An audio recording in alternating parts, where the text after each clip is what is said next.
roll might be my only true companion. Life's just like a game of tiles.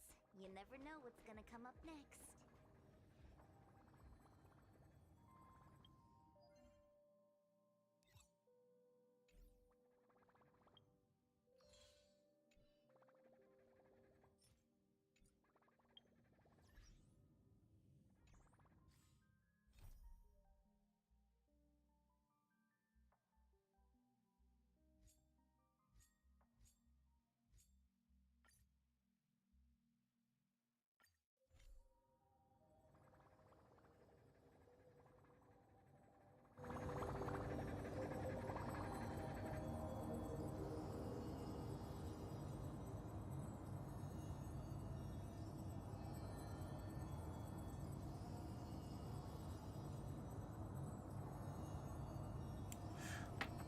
That should be better. I had disabled the sound and I completely forgot to change it back. I'm stupid like that. There we go. So while everyone is awaiting, the demigod strive to emerge from the trial, something unexpected happens. The Trailblaze Squad immediately follows Mighty into the trial and rescues Finon, who is trapped inside. Just as everyone breathes a sigh of relief, a new problem arises. Mighty had to shoulder the burden of strife, but the Kremnoans would never willingly give up the core flame to their old foe. Okay. Hi, Panda. In an attempt to gain a better understanding, he decides to first seek advice from his teacher, Kateros, a veteran of Kremnos. The two part on bad terms. Meanwhile, Triana and Castris are dispatched to the Grove of Epiphany as diplomatic envoys of Okama. When they arrive, they discover to their surprise that the Black Tide has struck and they fight a mysterious swordmaster. In the end, they manage to rescue an axe and the core flame that he carries. While everyone is on their way back within the city of Okama, Kateros is arrested for abducting Trinan and trespassing on forbidden grounds. Bro, if I could English. Under Maida's mediation, Tribby and her sisters agreed to reveal their memories in order to facilitate reconciliation between the Kremnoans and the Achaemenians. Unexpectedly, just as Tribby and her sisters are about to meet the Time Titan Oryx and repair their memories, they encounter the mysterious swordsman yet again. Trian sacrifices herself and falls with the Titan to protect her companions. In order to take back the core flame, everyone set up a plan to seal the swordmaster. The plan suffers multiple setbacks when Maida returns as the demigod of strife and helps everyone reclaim the core flame. Not long after, he successfully persuades his people to let go of their prejudices against Akama. He says goodbye to everyone and returns home to join the front line against the Black Tides. On the other side, everyone holds a simple funeral for Trian, who exhausted her divine powers and turned into a doll. Having accepted Trian's last wish, the group continues on the path on the Flame Chase journey. Go now. So a lot of catch up. Sadly, one of the Trianon of the Tribbies passed away, of the Tribby 3. Need something? If not, then I'll be leaving. So I will be rocking the Herta, Anaxa, Tribby, and Adventurine. Adventurine is my boy. Tribios's memory has unveiled the very first prophecy. All shall bid farewell to one, and that person alone will witness a miracle. Such is the will of fate. If I take on Oryx's trial, will the prophecy come to pass for me as well? Regardless, I must give it a glaring answer. Some time ago. Hopefully the voice actors are back, but I don't think they will be. It's you, Cass. I finished the anthology of poems you lent me. Here it is. I thought you'd be too preoccupied to find time for reading. Precisely because of these obligations, I felt compelled to read it swiftly. Wouldn't all these preoccupations slow your pace? On the contrary, knowing that time is limited can push one to overcome their limitations. The weight of these responsibilities seems to have enhanced my reading efficiency. I understand completely. During my time at the Grove, the closer exams drew, the more efficient I became at tackling everyday mundane tasks. Anything but my actual studies. Sounds about right. Precisely. Procrastinating, basically. As I remember, you and Finon were both disciples of the new Sporists. I assume that Anaxa's exams were as unreasonable as the man himself, correct?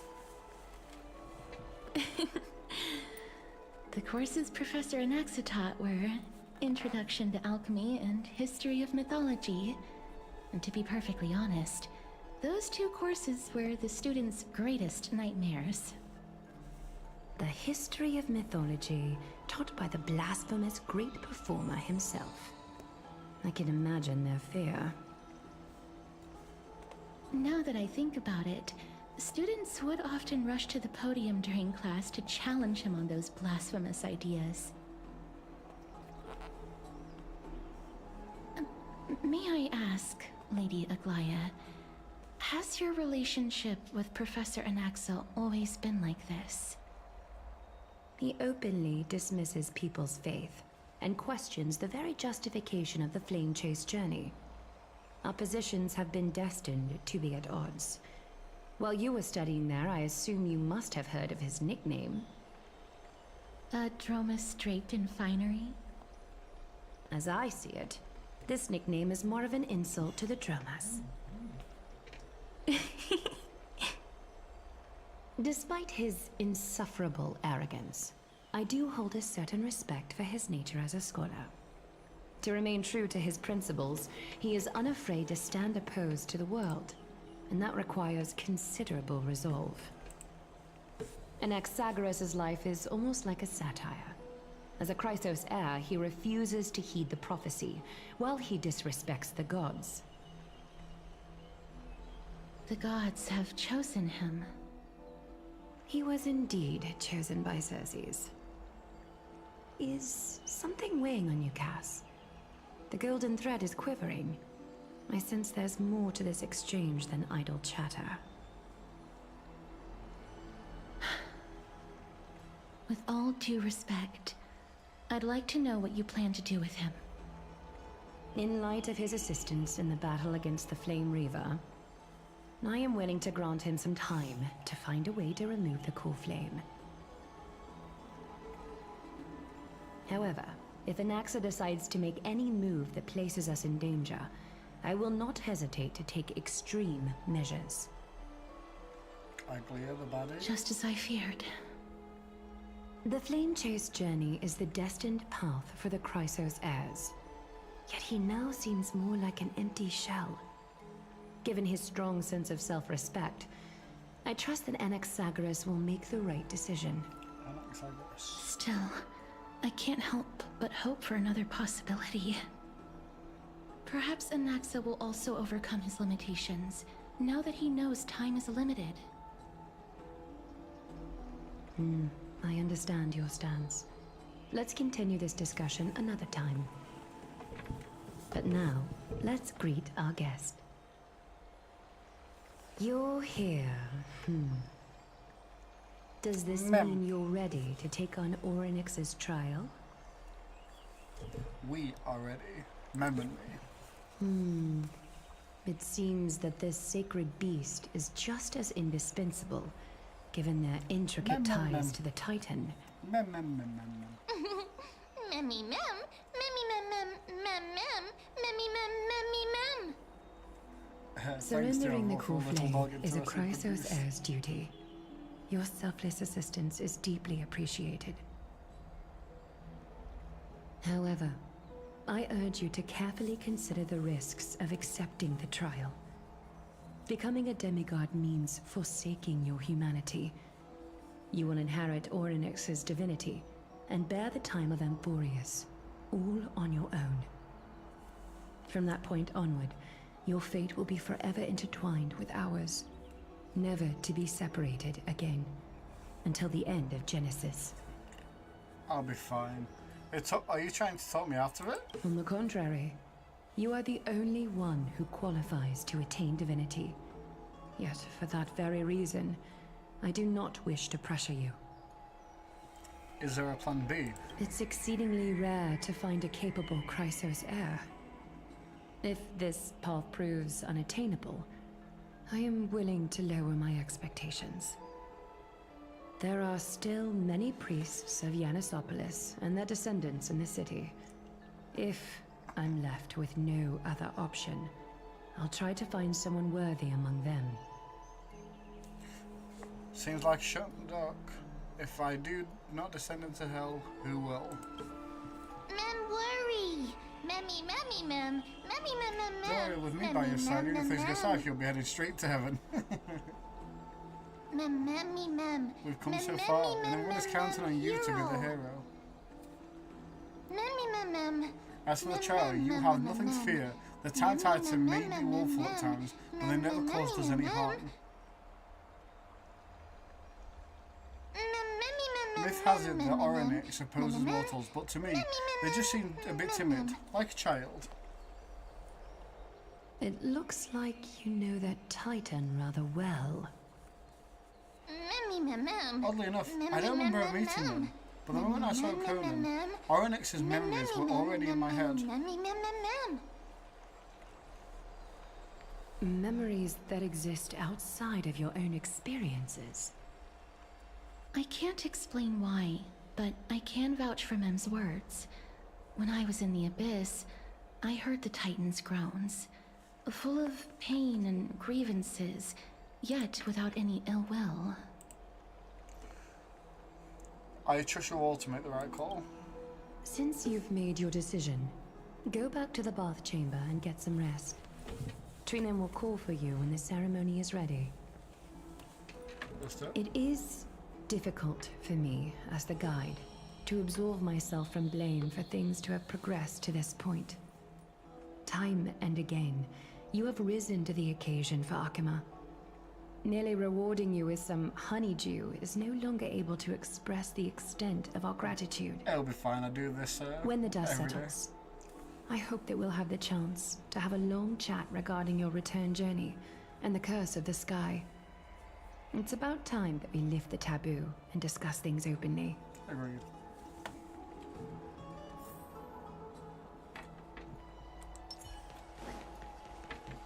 Absolutely zooming. Mister, may everything go well for you and Mem. You need you need Aglaia for something too? It's nothing. I only came to discuss some matters with Lady Aglaia. Previously, I lent her an anthology of poems that Lady Trianne had gifted to me. Tracing back, this anthology was something left for Lady Trianne by a bard before their passing. Although personal properties should be cleared out once their owner has passed on, Lady Trianne gave this book to me since she knew how much I like to read. Can you tell me more about the book? It just contains an allegory.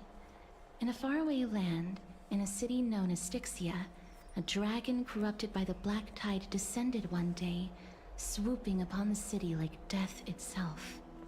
So it swallowed the princess of the city whole before it was suppressed. Thanatos, After taking down the evil dragon, Greek god of death, the warriors discovered that the princess's life had already met its end. Overwhelmed by grief, the queen hired an alchemist to resurrect the princess using the dragon's flesh and blood. However, having lost memories of her previous life, the resurrected princess turned into an evil dragon herself and wreaked havoc on the city. As a result, the prosperous Styxia met its demise. Styxia like Styx, the river Styx. What a dark story. It mustn't have been easy for Cass to narrate the story so calmly. The author of this book is Archepia, a wandering bard who traveled to many cities. Among the things she left behind are poems, dictionaries, and many tragicomedy scripts. She even clearly underlined and took notes in books that covered myths with her elegant handwriting. While flipping through these books, I felt like I was afforded a glimpse into the life of Archepia, It felt just like I was traveling with someone that I'd never met before. It was as if Well, her she Memo had sprite yet to is a pass giant on dragon, and was so I still wonder if it's alive. because it relates to that. No one goes through life without leaving their mark That's behind. right. Writing, drawing, and taking photographs. It seems like human nature to try and leave records of things. Speaking of taking photographs, when I was helping you to take the photo previously, I did not look through the photos in your photo stone out of courtesy. But I'm also very curious about the story of the Rosy Celestial Maiden. Despite having visited many cities in Amphorius, I still understand nothing about the world beyond the sky. If there is an opportunity... forget it. Let's talk about this in the future. For now, I only hope that you'll be able to complete the trial safely and obtain Orynyx's blessing.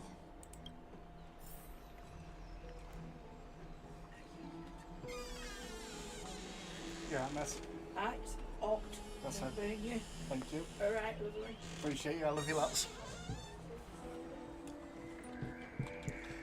So I have to go and find.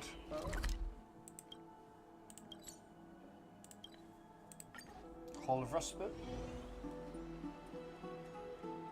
Ramen. I love ramen. I'd love to go in and take a look.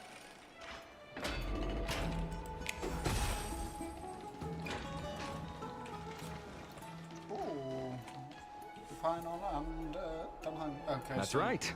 Dalhang's still Partner, unvoiced. you're back just in unfortunately. time. This is something that the both of you should probably know. More trouble? I wouldn't call it trouble. I just think it will be favorable if the both of you understand the situation in Akima better.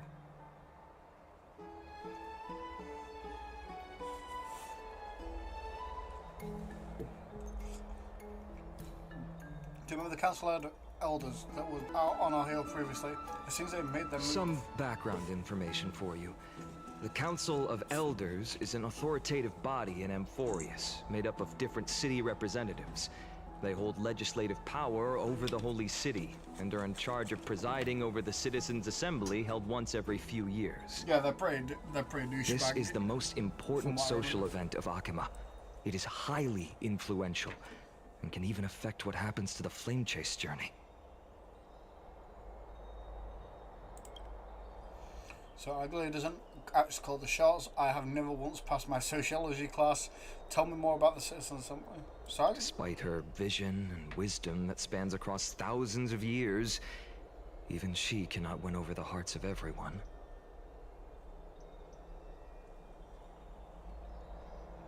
Tell me more about the Citizens Assembly. Every 5 to 10 years, the Council of Elders organizes a Citizens' Assembly at Dawncloud. During the assembly, the representatives will vote on major issues, such as whether the Chrysos heirs led by Aglaya should still hold the right to govern the Holy City, and whether the Titan's conquest should continue. It sounds like some sort of system to balance the heroes and the mortals. That is correct.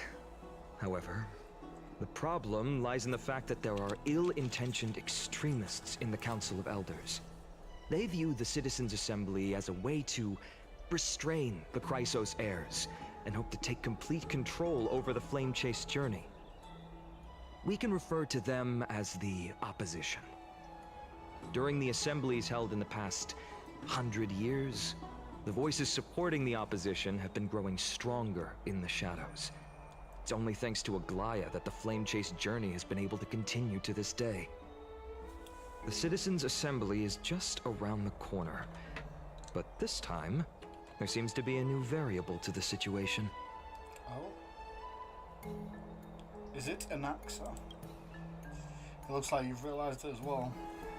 I'm afraid that the Council of Elders might want to take advantage of Professor Anaxa.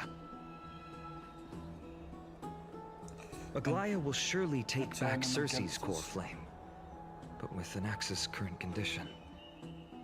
It's so unique that nobody knows how taking the core flame away from him will affect him.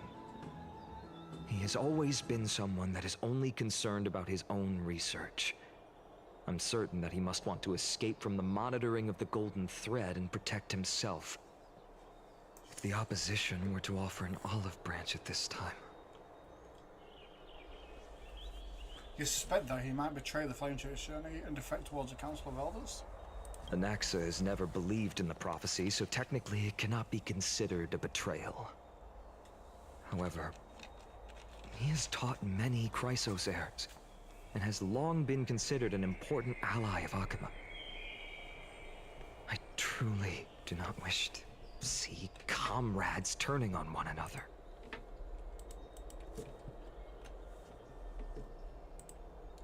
I have a better understanding of the full picture now. Is there anything we can do?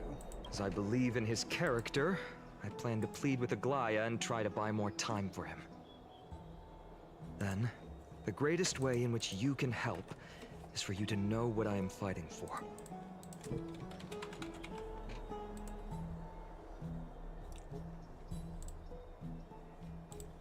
Aglaya...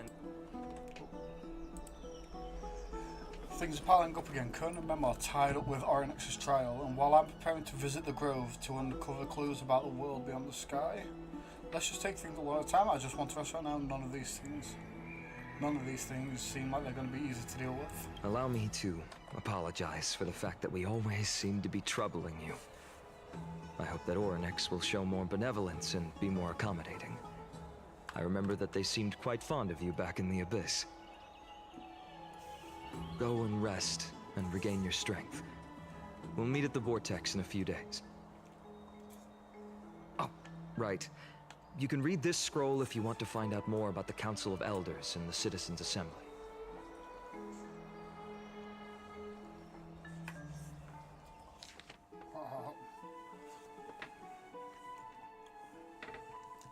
Democratic politics has always fascinated citizens of different city-states in Amphorius. When Akuma was first established, its democracy was limited to a privileged minority. However, through ongoing reforms, the Akuman citizens'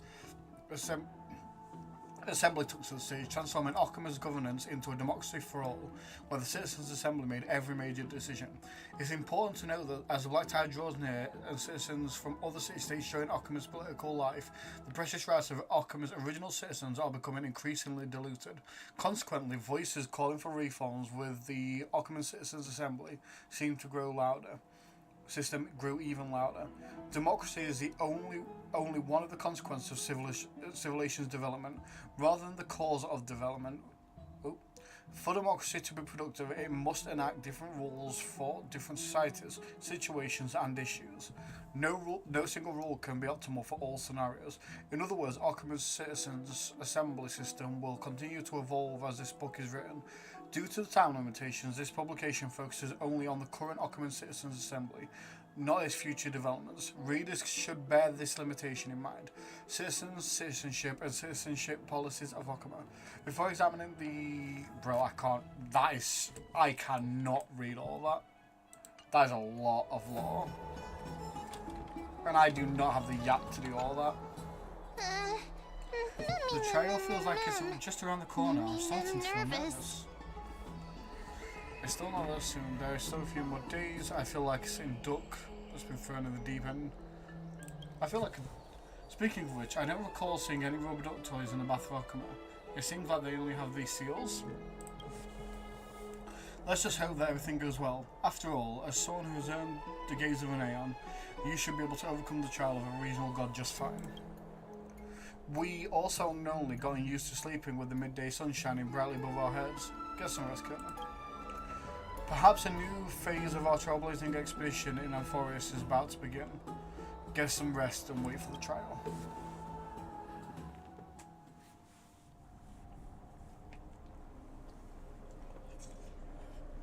Esteemed one, Oryx's vacant totem awaits. If you have already made your preparations to become a pillar of Amphorius, please, step forward.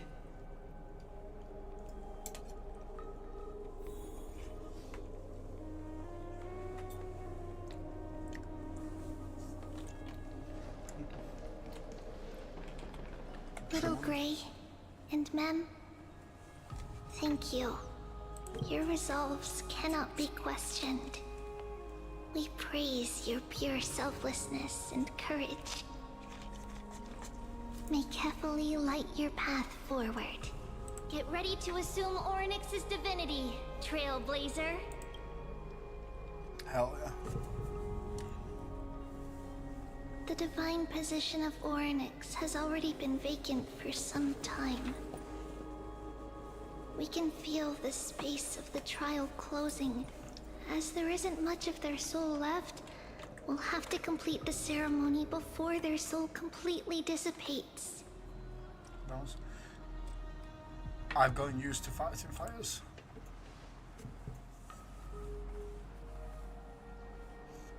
Bro, The Trinum's so eighth dope. core flame coveted by the It's miracle Trinius that died. that once belonged to the great Vale of Evernight, Orynyx. It shall now be returned by the two elected heroes of the Chrysosairs. A traveler who is upright and courageous, and a sacred beast that invokes miracles. Who? Mem. Both of you, please, come forward.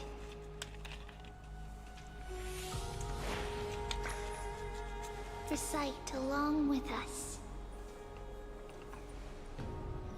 O Majesty of the 12 Titans, pillars of the world, we seek your divinity to mend the rifts of the world. Fill our bodies with blood of gold, till we wither in willing service to the prophecy. I don't think I have gold blood? Question mark? These are just words meant to make the prayer seem more solemn. Please, focus.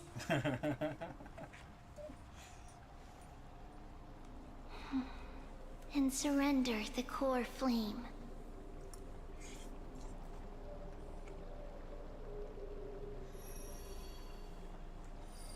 One's gone.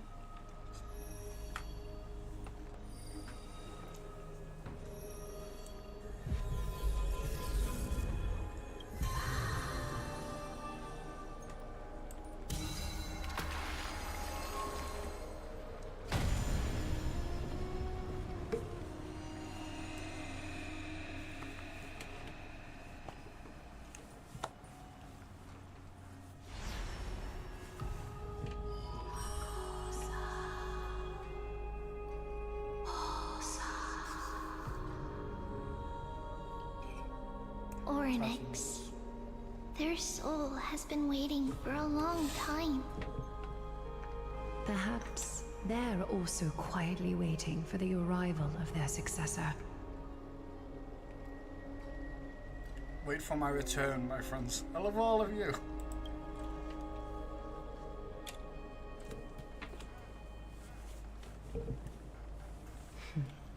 The last time I heard this, things didn't turn out that well. Worrying all time, the Trailblazer. Don't worry, Aglaya. He's tougher than I am, right?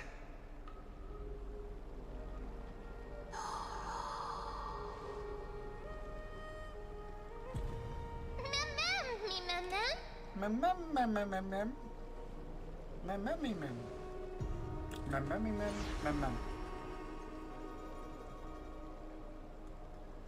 Traveler from beyond the sky, let us pray that the Titan acknowledges your worthiness. Although he loves cracking jokes at inopportune times, his determination is as strong as the Chrysosairs. He will definitely succeed.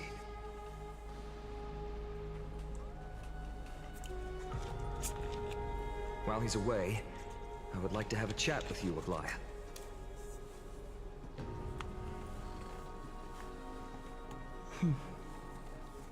Interesting. Speak. I'm listening.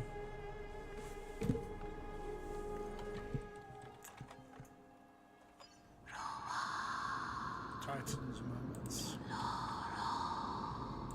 Slap, slap! Wake up! Oh, she's speaking more English now. She's not just memmy mem. How is it? How do you feel? How are you able to talk? Right? I think that it's amazing too. Testing, 1, 2, 3. Testing, 1, 2, 3. She has Mia vibes. I Do you have not such think, a cute Panda? voice. It She must has, be like, because of all absolute the Mia memories that I vibes. collected. They allowed me to grow beyond expectations. Also, listen. The words of the Titan are becoming clearer. Mother, it hurts. Have I finally reached the end? Or the years of isolation? It's sad when Oryx was considered like childlike as well, along with her Oryx. sisters. Oh, how heartbreaking. Ever since the figure draped in the black cloak robbed them of their core flame, they have been relegated to waiting in isolation in such a confined space. We are going to help alleviate their pain, right? Of course. Memories broken. Mother,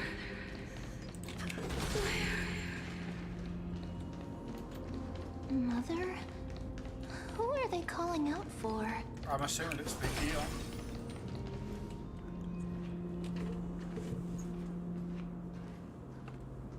you. It's you. I remember you.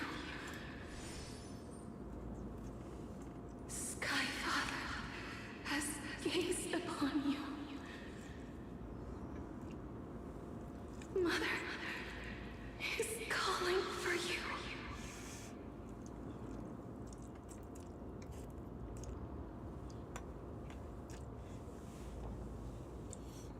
Does Skyfather refer to Fully?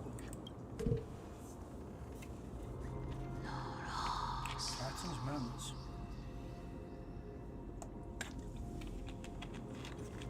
The Titan's words are indistinct, each syllable emerging from the midst seems to be cloaked in frost, symbolizing memory. Father has chosen you. Who is your mother?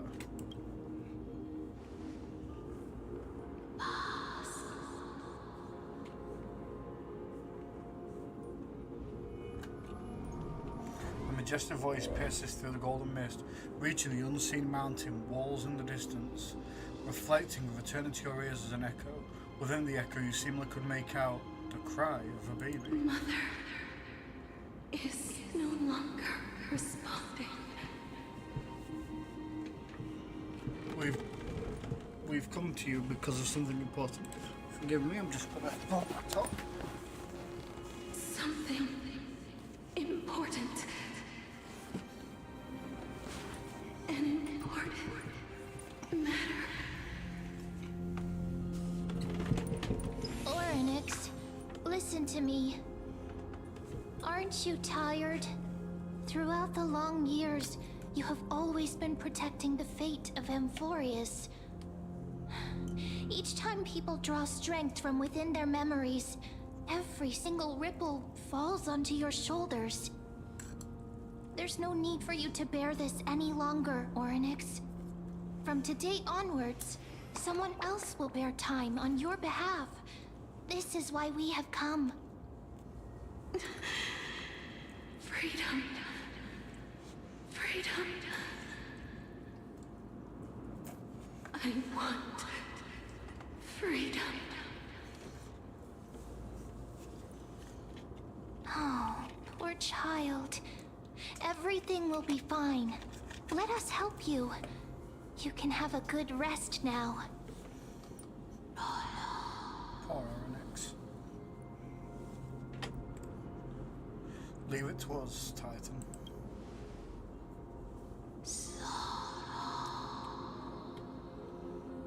You have potential, strength, willpower, powerful, and tenacious.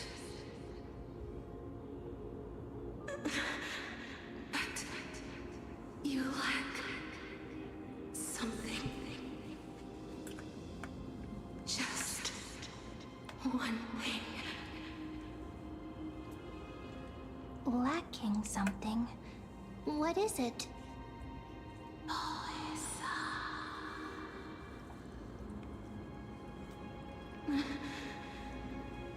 What you lack is a future.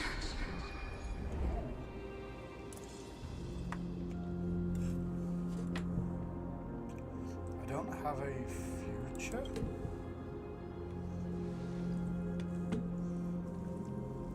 Future? Traveler from the sky. You should have dissipated already. The gaze from the Sky Father. Stabilize your form. Because from the moment you crossed the sky, your life was cast away. Right now, you are simply a collection of walking memories. What? How is that possible?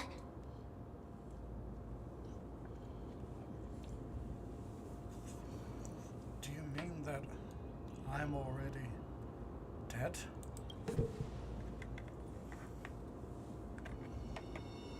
I'm a dead man.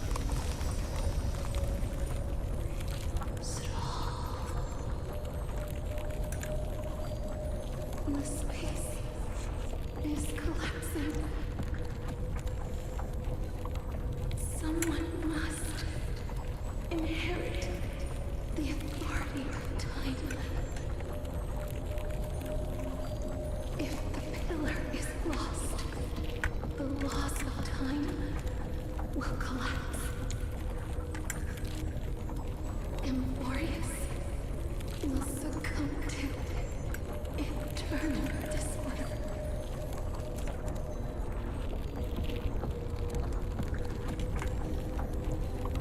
Revive me quickly. Time never compromises. Never bears grudges. Never forgives.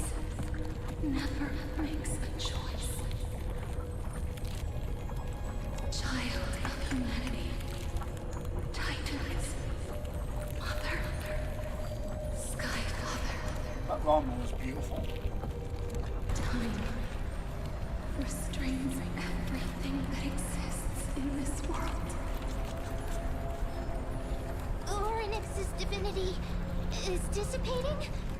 Is the trial coming to an end? Pathstrider of remembrance. My strength. I shall entrust it to you. The fate of the world. If you wish to save it. Go and find your future that has been stolen. Even if that means you'll have to cheat death. Fuck it, I'll do it. Fuck it, we ball. You'll have to challenge that hand of shadow, clasped with unyielding fingers. So we're technically already dead, just walking, but we've got a chance to reclaim our future from the hands of death itself. This is the true trial of time. I guess it makes sense. We don't have a future, so we've got to make it. Or we've got to steal our future back as a bearing of time. You're finally awake. Bros, Skyrim. I'll keep it simple. You succeeded. Orynyx has entrusted you with their divinity. Now you're no different from a demigod of Enforus. However, Mem told me about what happened during the trial. They are still explaining things to others and told me to bring you back to your room to rest first.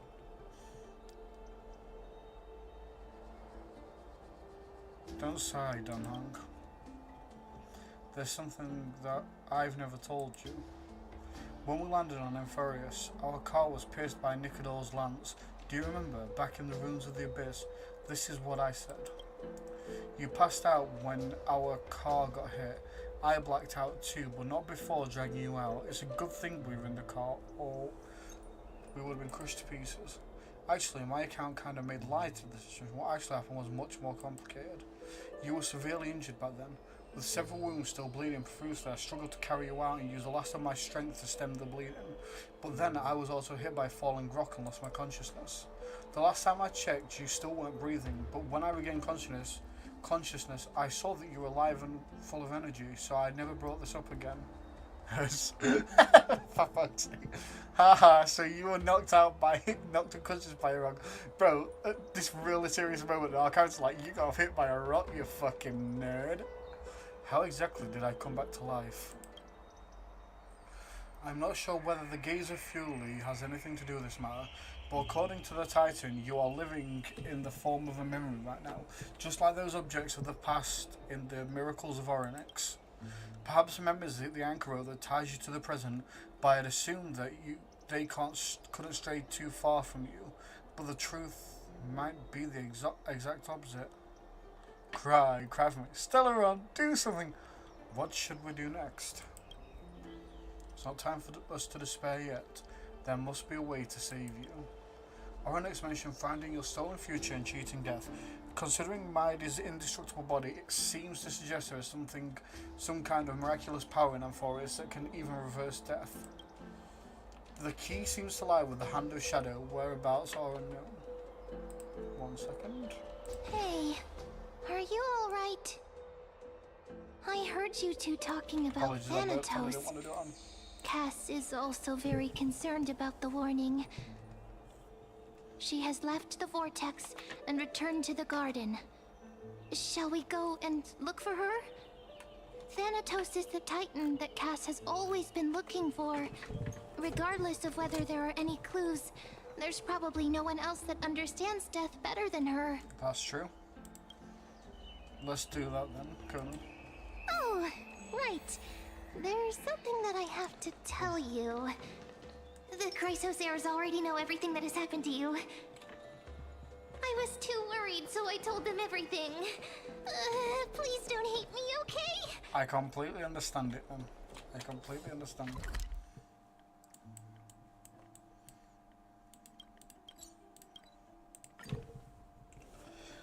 So, we're on a clock, we have no future, we could die at any moment, isn't that exciting? Aww.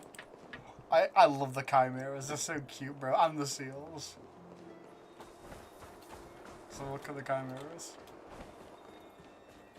Horn of Freedom. Kind Praiser.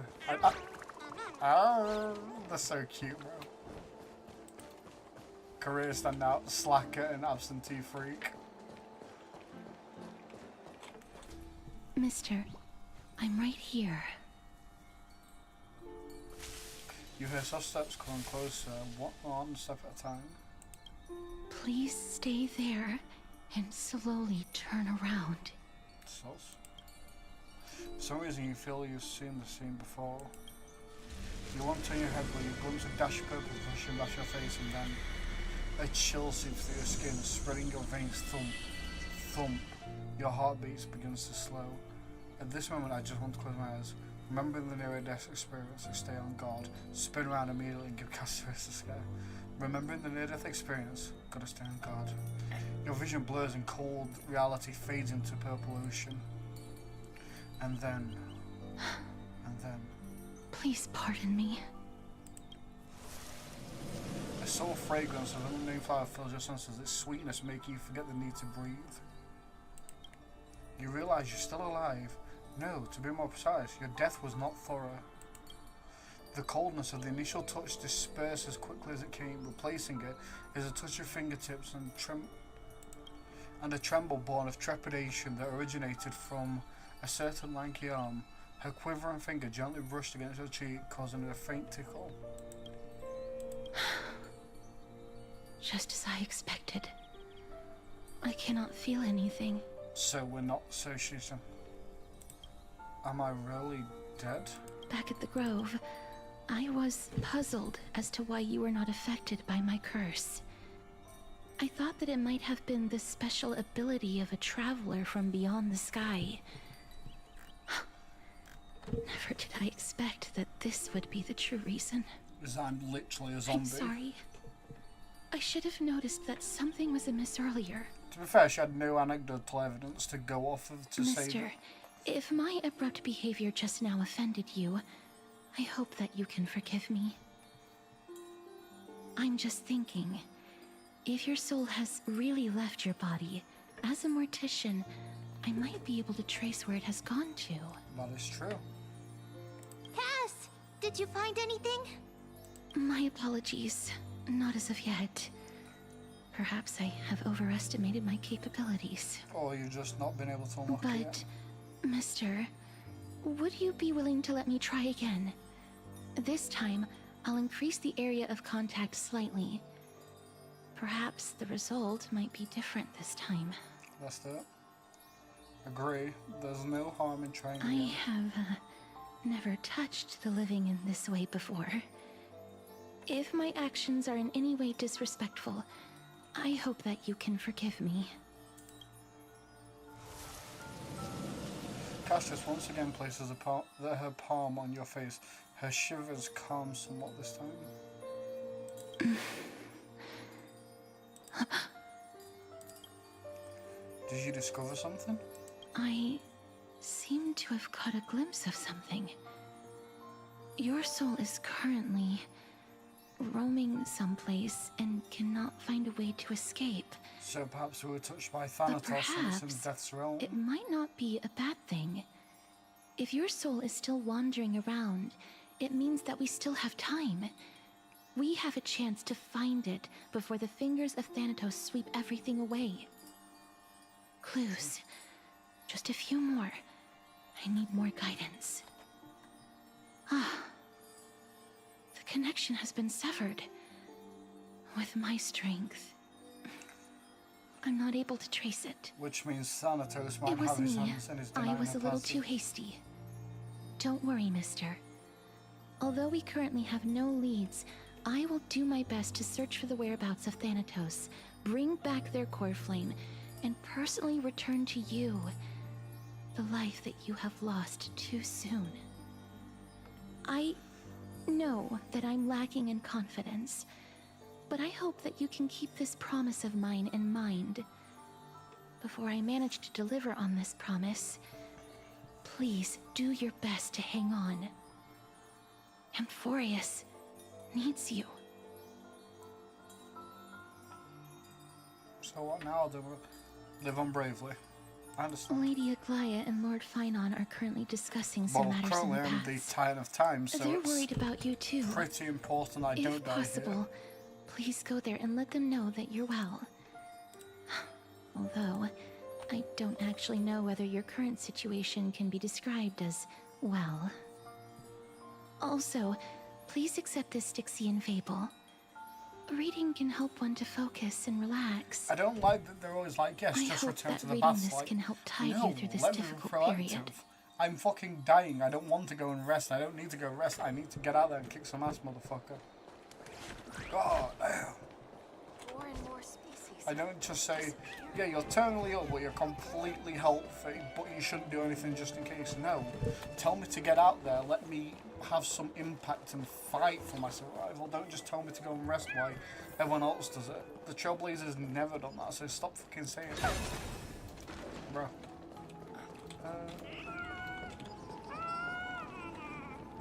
Look at these cute little... Look at the chimeras. They're the cutest. I do kind of love that the Chimera event basically all had to do with Chimera rights and rights of the world. Janice for speed. Nice. That's some skill points back. Absolutely zooming. They're here. That partner! Hyacinth said you definitely wake up. How do you feel? So the entire world knows about this now. She can take the pulse of someone who's dead. It's quite cool being a departed spirit. I think that... Well, at least You look no different from the living? I think that most living people don't even look as good as you do. It's fine and flirting here. You've completed the trial of time. And I have What to does he admit mean by that? that the process What does went he mean better by than I that? expected. Even in the end, Sauce. that Titan's heart still showed a soft spot for humankind. However, I never expected that. Two people who have cheated death would appear in Akima at the same time. Yeah, it's interesting That's what we've been coincidence. talking about. Mighty has been in Akima for such a long time, but has no one thought to study his indestructible body? If there were even any minor breakthroughs, we wouldn't be as clueless as we are right now. Many have had this idea, but so far there have been no results. If it were successful, Surely Thanatos Thanatos wouldn't have the disappeared Parchas without a doing trace. something with his capability. Nevertheless, Oh yeah, no, he was now dropped is in the not the river, time wasn't for he? us to give up. Rivers of Styx, At yeah. the very least, And we can he still then see a grew glimmer more of hope. powerful because he just was supposed to die, but he never did. Cypher. If anyone in this world knows the whereabouts of death, it would be her. I'll try and get her to return to Akima, but do be prepared for a less than ideal outcome. Please understand that throughout the history of Amphorius, no one has ever managed to escape the clutches of death. At the Well, end I'm of gonna do time, it. I am the Thanatos Defider. silently awaits all. Is this supposed to be comforting? Thank you for your help. It is my duty. We too require you to bear the divine position of time. But before that, just Don't tell me to rest. What's wrong, Aglaya? omens always come in pairs. A tiny air current will eventually brew into a storm that tears the sky apart. It's Anaxagoras. He has initiated contact with the Council of Elders. In the end, it has still come down to this. I earnestly hope that your assessment of him is accurate, Finan.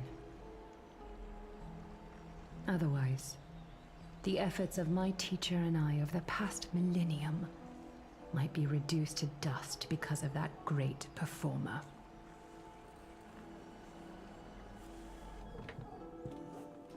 Axel's POV. Not long ago. I'm back here again. I remember this dream. This realm is covered in a silk-like fog, and the land is barren and harsh. So The it crowd does of seem to like the travelers land of leaves death, tracks doesn't it? No? everywhere. Hey! Excuse me! What is this place? Where in Amphorius are we?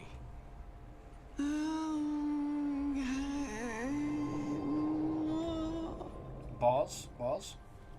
The mutters of the traveler are in a language I'm unable to comprehend. Or perhaps they're just distracted and ignored my question. Tell me, which Titan reigns over this land? And how do I find them? Thanatos.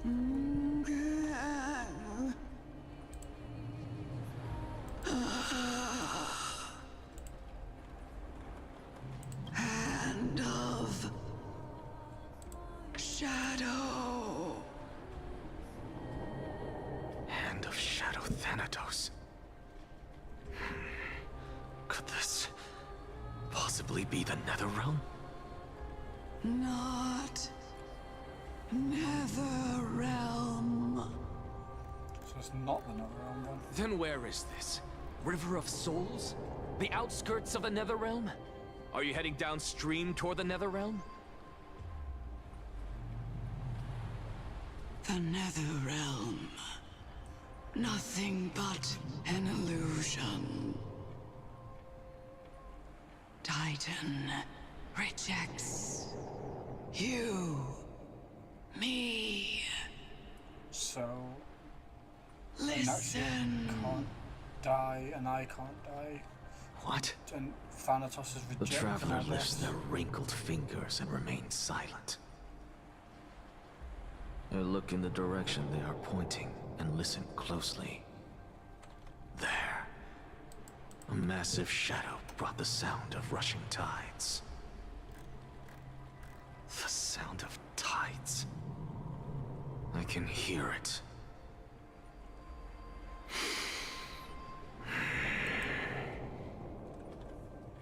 I hear it, deep within the tides, beyond the closed gates of the Void World. A voice, about to recount something. Child of humanity. Is it death's embrace you yearn for with such urgency?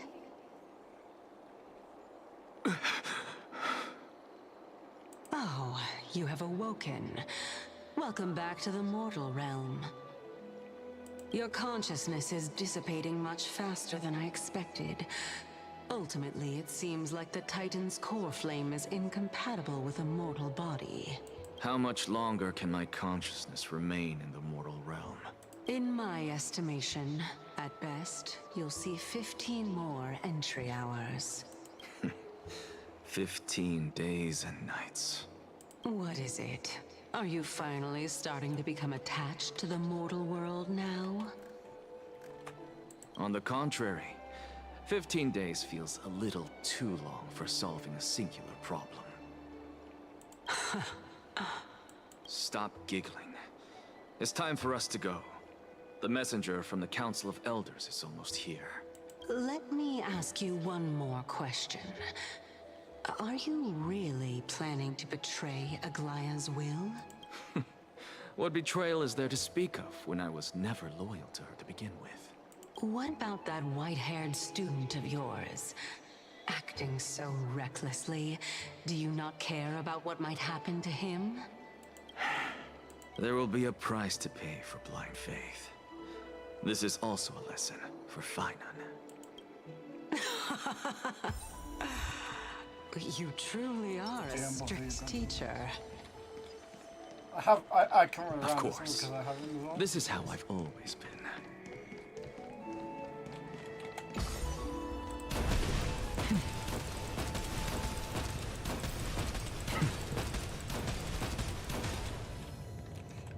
I really do like Anax's design.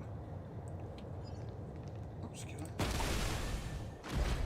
Does insane damage as well. Sorry to keep you waiting, Lord. It's been a while, Lord Anaxagoras. I greet you on behalf of all the citizens of Akima and express my deepest regret about what happened at the Grove of Epiphany. It's you. I never expected that you would personally come and meet me. By carefully into Lantern above, I have come as a testament to the justice of the Council of Elders. There are Antikytherans here? They have been a rare sight ever since the Chrysos War. I extend to you my utmost respect, revered Titan. I am Lycurgus, though you may call me Lygus, holding an honorary position within the Council of Elders in Akima, and as the Theoros, I stand to protect the right of all upright citizens to express themselves freely. Do you? You can see them too? You know about us. We Antikytherans perceive the world through the amplitude I do like the and design. frequency of souls. Gives me very much Angemon with the mask, and then Just fucking as just I like a am spirit. conscious that Lady Aglaya is secretly listening in on our private meeting from afar. If necessary, Lord Anaxagoras, I can sever the golden thread to protect your fundamental rights. The demigod should know better, for such is her station. Spare those poor threats, and just let her listen to my words. They shall serve only to unveil her own folly. May I interpret this as you having a countermeasure?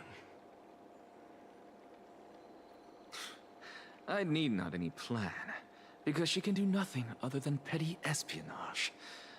As the Citizens' Assembly approaches, and with Orynyx's fall, any attempt to capture the core flame within me will only usher chaos and calamity. A truth she undoubtedly comprehends. While I, Anaxagoras, serving as the Grove's special envoy to Akima's Citizens' Assembly, have long known the extent of your abilities. Let's forego the formality of asserting authority, Lord Lygus. Lead the way. Very well. Surely Lady Kindness would appreciate such assertiveness in an ally. Definitely not evil though, not with that laugh, bro. Not with that laugh. She's been waiting. Follow me. Is there something on your mind, Lord Anaxagoras? Nothing, really. It's just a question that I contemplate every time before I ascend Dawncloud. For the Titans, does the falling equate to death? Ah, a pondering truly deep. Time is on our side. Do you mind sharing your reflections with me? While all living beings must ultimately face their demise, Kefali has yet to meet theirs. Their journey continues unhurriedly along this long path.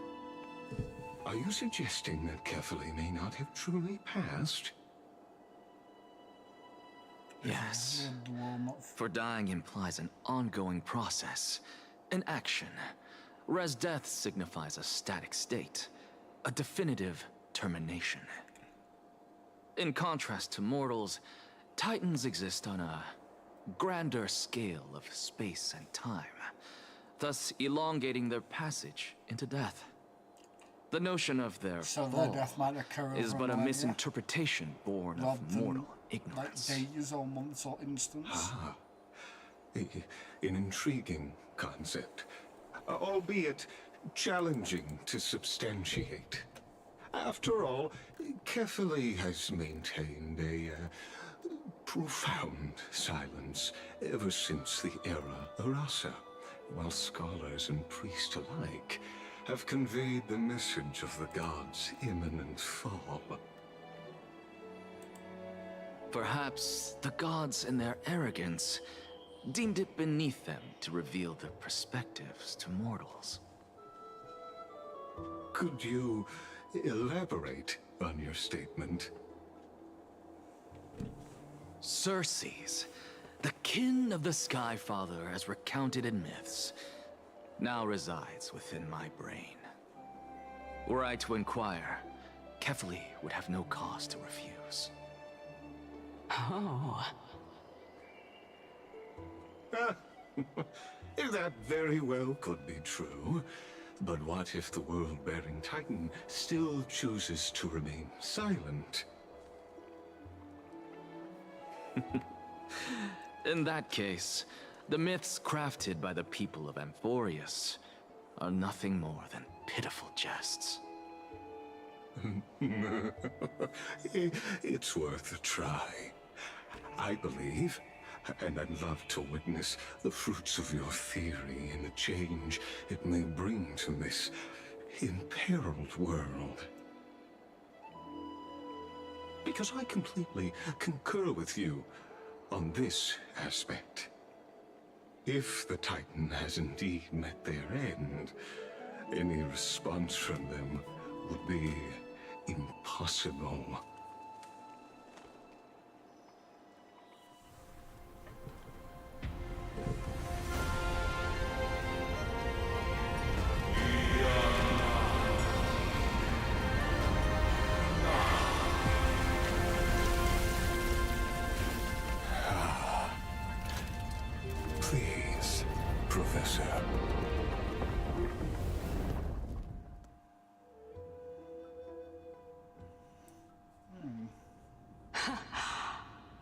children of humanity have indeed created a spectacle. Welcome to Dawn Cloud. The atmosphere here carries a greater sense of solemnity than the mundane clamor of the Memorial Palace, with entry permitted only to the invited. Only esteemed beings grace this place, and among them I've received priests, scholars, warriors, and now we even have the honor to be in the presence of a Titan. Oh, what a joyous occasion.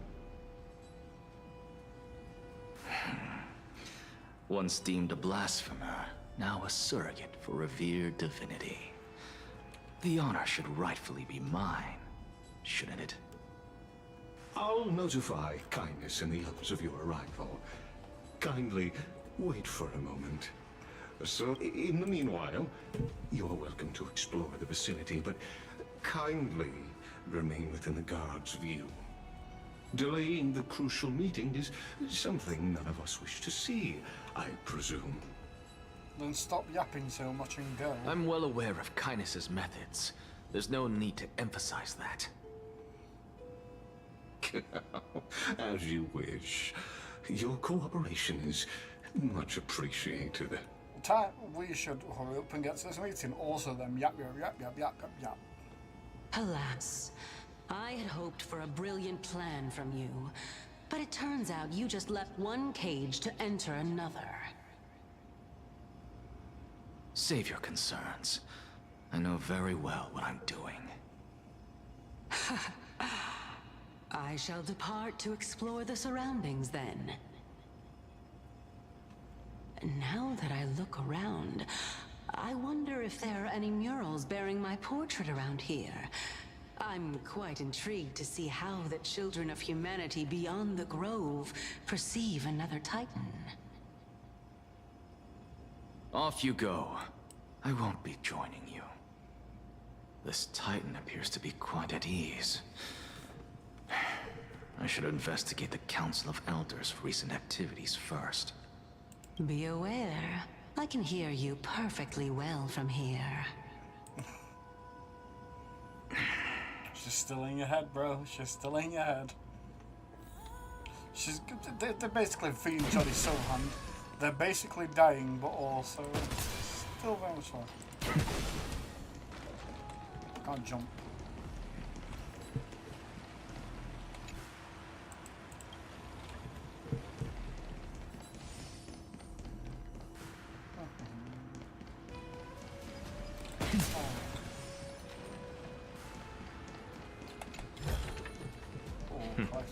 Go melt it down.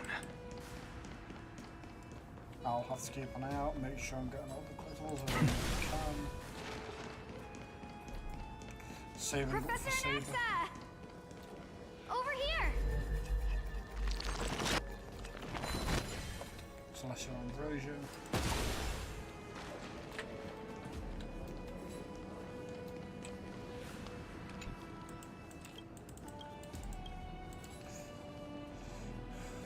The other says they represent the people, the priest say they represent the Titans, the merchant claims to have a lot of balance claims. So who among these foes more likely to have the final say? Currently, the Crisis Heir.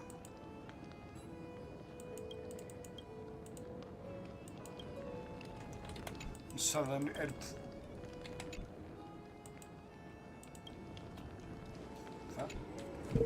oh, I remember these ones. You have to get the... After 7 steps, your pass self will become the enemy.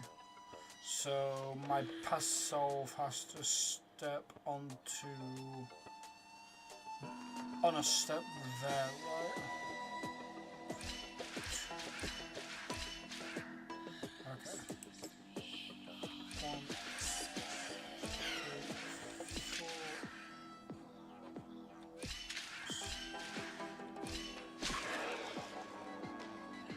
So that can't ever be right.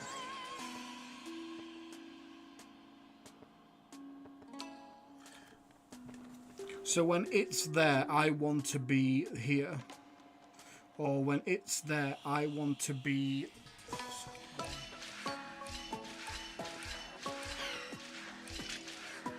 No, that can't be right either, because it eventually has to stand on both sides.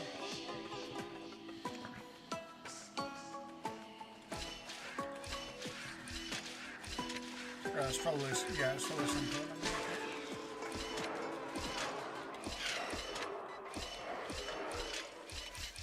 Yep, it was simpler than I was making it. I'm just dumb.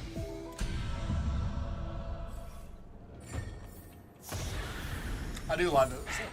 I suppose I can just ignore this. Young scribe. Professor Anaxa? Word has it that the scholars of the Grove valiantly perished resisting the Black Tide. To find you here safe and sound, thank the Fates. You could say it's the Fates toying with us. It's only the Crimnoans and Idonians who chase glory through death. But your survival is a victory in itself. I'd settle for that gladly. So, are you here to report the incident to the Council? I heard that after the Black Tide devoured the Grove, Akuma would be next in line, even with the demigod of strife standing alongside humankind. Tell me, how much does the Council of Elders know about the Black Tide? Once Kindness and her followers learned of Circe's and Orynyx's fall, they proclaimed in the council that the Flame Chasers could no longer stand against the calamity alone.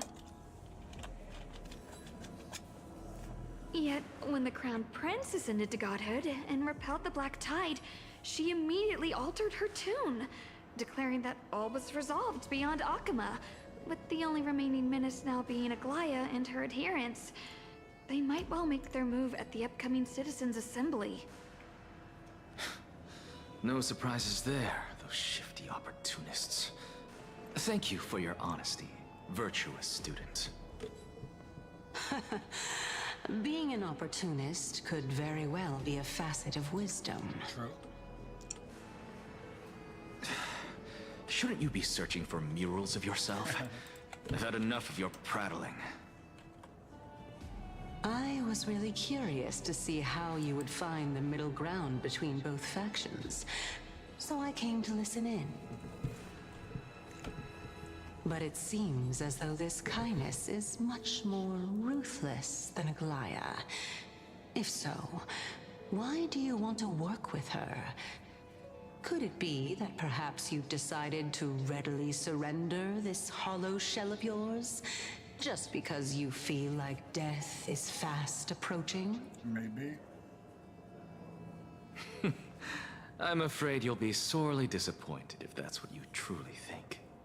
Excuse me, I apologize.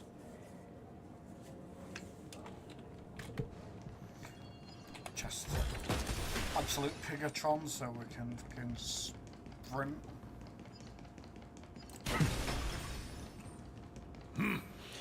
Even blasphemous scholars can come here, it seems. Looks like my presence here is quite unwelcome.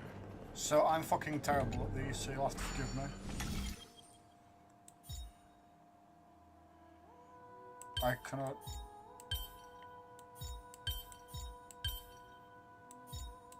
Right, so...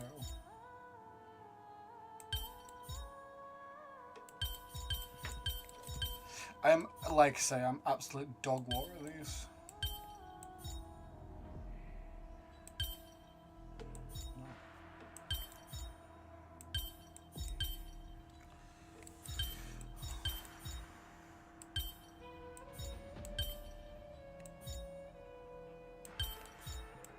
Easy clap on the genius. Up with this. I'm usually so bad at those. It takes me so long. Oh. See, I'm saving for Saber when she comes out, but I was very much tempted to pull on Into the Unreachable Veil because I really like Herta, and I only have like Himakos to use currently.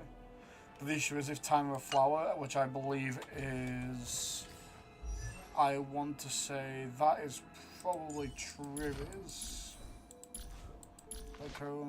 Yep. But like, the thing is with hers, it helps us stay SP positive as well, but I'm nowhere near guaranteeing it. Especially since this game doesn't have 100% fucking guarantee on fucking light cones, which is dumbass. Anaxagoras, I thought that you had died to the Black Tide, just like the other scholars.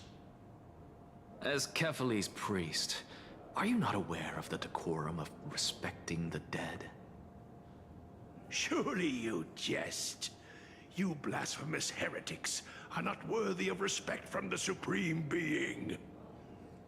Let me remind you that you're currently in Dawn Cloud, so you'd better keep your deranged language to yourself.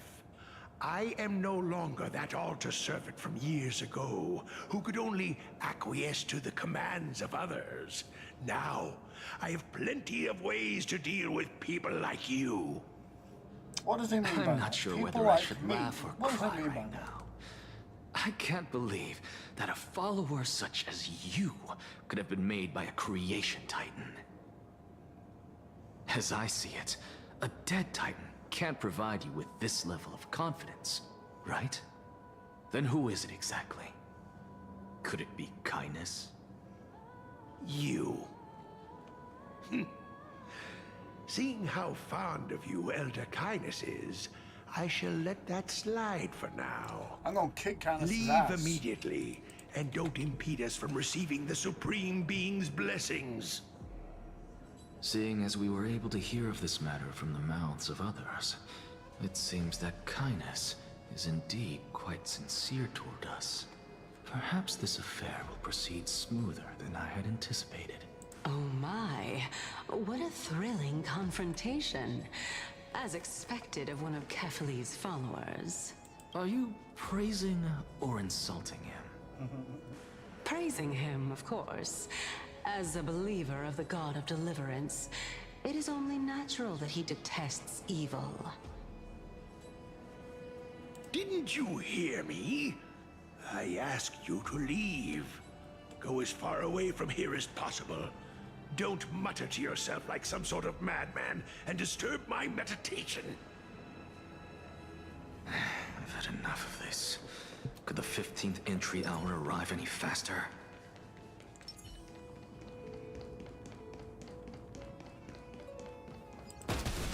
Oh, my. Every plant, every tendril, no, even every leaf could be the embodiment of Circe's. As a result, mere mortals who did not know what the Titan actually looked like chose to paint them as a giant tree instead. Their wisdom was portrayed as fruit, to symbolize how they shared their knowledge equally among the masses. Such exquisiteness indeed. This mural is quite abstract. I really can't tell whether you are praising or demeaning yourself. Now I'm quite curious whether the Reason Titan has studied figures of speech before. Of course I find such stylistic devices interesting. For all we know, this could be the answer to the question, what exactly are we? I, for one, am not willing to admit that I could look this ugly. Was this the reason why you failed in your attempt to refine my soul when you were ambushed at the Grove? Since you are aware of this, why did you save me back then? From my perspective, this point alone was enough to separate you from the average person. How do two lunatics coexist in the same brain? Therefore, it seems that your journey to Dawn-Cloud this time is not just to seek protection. What, then, is the intention behind your actions? An act here as a compliment. The entire plan is stored in my memory. So why don't you look there? Anaxagoras. Then don't mind if I do. 1 year old, 2 years old.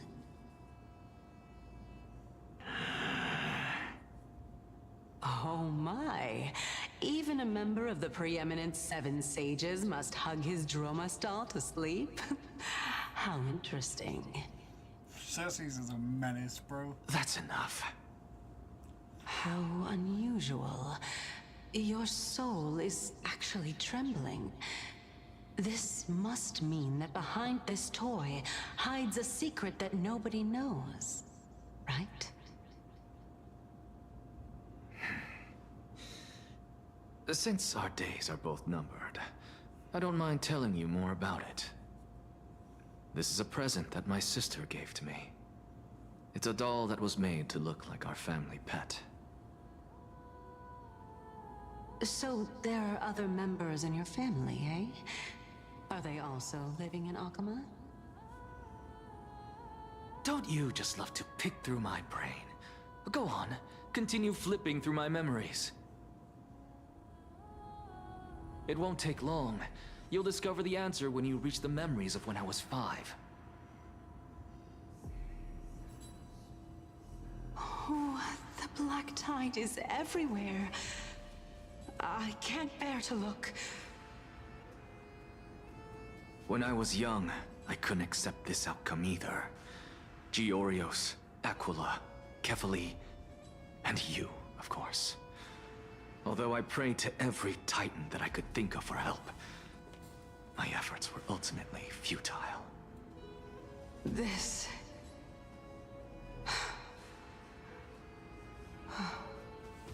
Could this be the inception of your research into alchemy? Indeed it was. Everything started from that verdant courtyard of yours.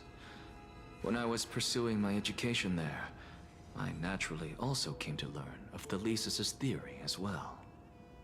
Oh, I remember that person. He was the one to come up with the concept of souls, right? Not only that, he also believed that life, as well as the composition, movement, and transformation of matter, all stem from souls themselves. This is why I thought that, since all living things stemmed from the same origin, why could I not sacrifice myself in order to resurrect my nearest and dearest? Anaxa, you... I did it, teacher! But this is absolute blasphemy. Regardless of how much freedom the Grove provides, such an act could cause you to be burned at the pyre. Your beloved, where is she now? Send her away from the Grove at once, to a place where nobody will ever be able to find her. Otherwise, the both of us will be judged by the Council of the Seven Sages. Calm down, teacher. My sister, she's still not in the mortal realm, even to this day. What do you mean? It was naive of me to think that I could snatch the deceased from Thanatos' grip by merely sacrificing one eye. Equivalent exchange. All I received for that price was but an opportunity to see her for one final time. Nothing more.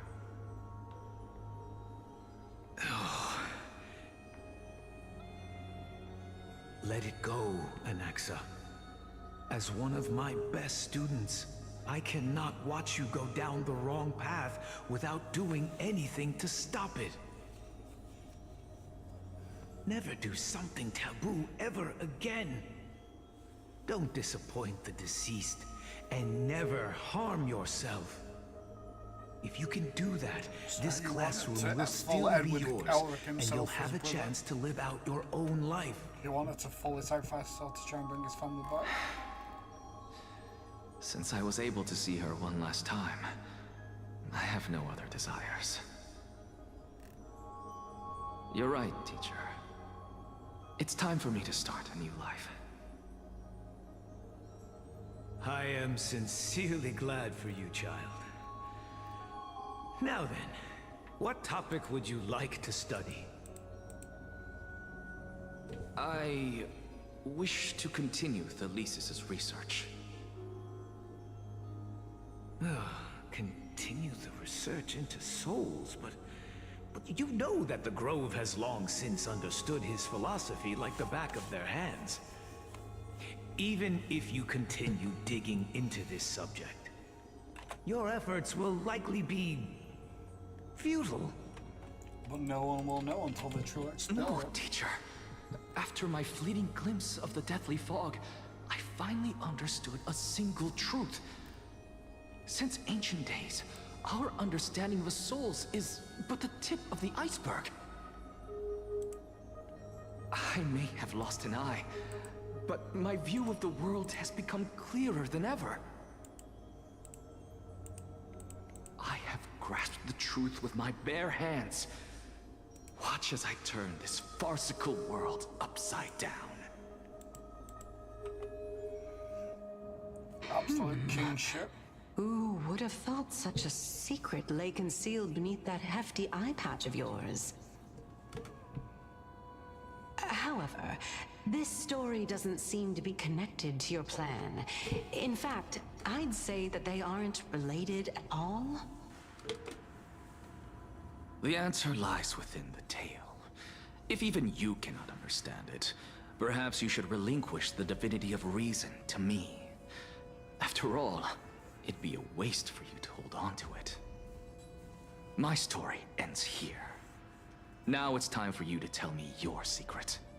After all, this is what equivalent exchange means, correct?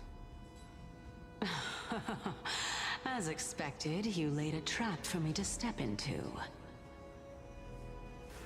Unfortunately, even if I was willing to talk about my past, I may not know more about it than you do. Oh? Are you saying that the renowned Reason Titan is now admitting a lack of wisdom? Your followers are going to be sorely disappointed by this. Child of humanity, remember this. Being cognizant of one's ignorance is the greatest wisdom of all. Now I understand. No wonder you asked me to answer your random, nonsensical questions. Not only that, you're the only one who can shed light on my query. As the saying goes, onlookers see most clearly. Is that so? Lord Anaxa. I saw you muttering to yourself and was wondering whether you were caught in a delirium of reflective thought. I'm sorry to interrupt you, but time is of the essence. I have a message from Lord Lygus. Lady Kindness has met up with the Council of Elders and is awaiting your arrival, so please depart forthwith. Curious what Anax is trying to get from this. It's finally Will we time. turn back viewpoints to someone else, considering this is going to be big progression territory? Carefully. The one who created the world, and the one who bears the world.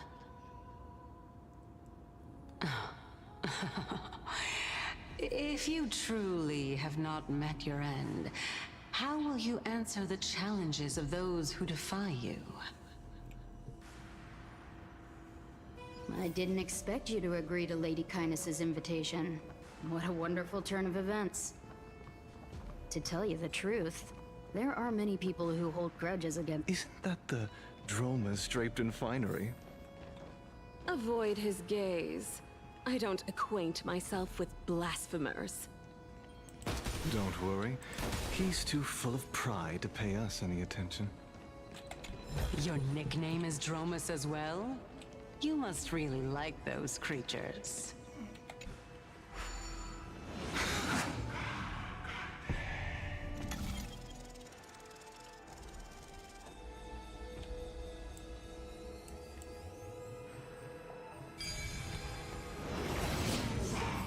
A student of Empedocles?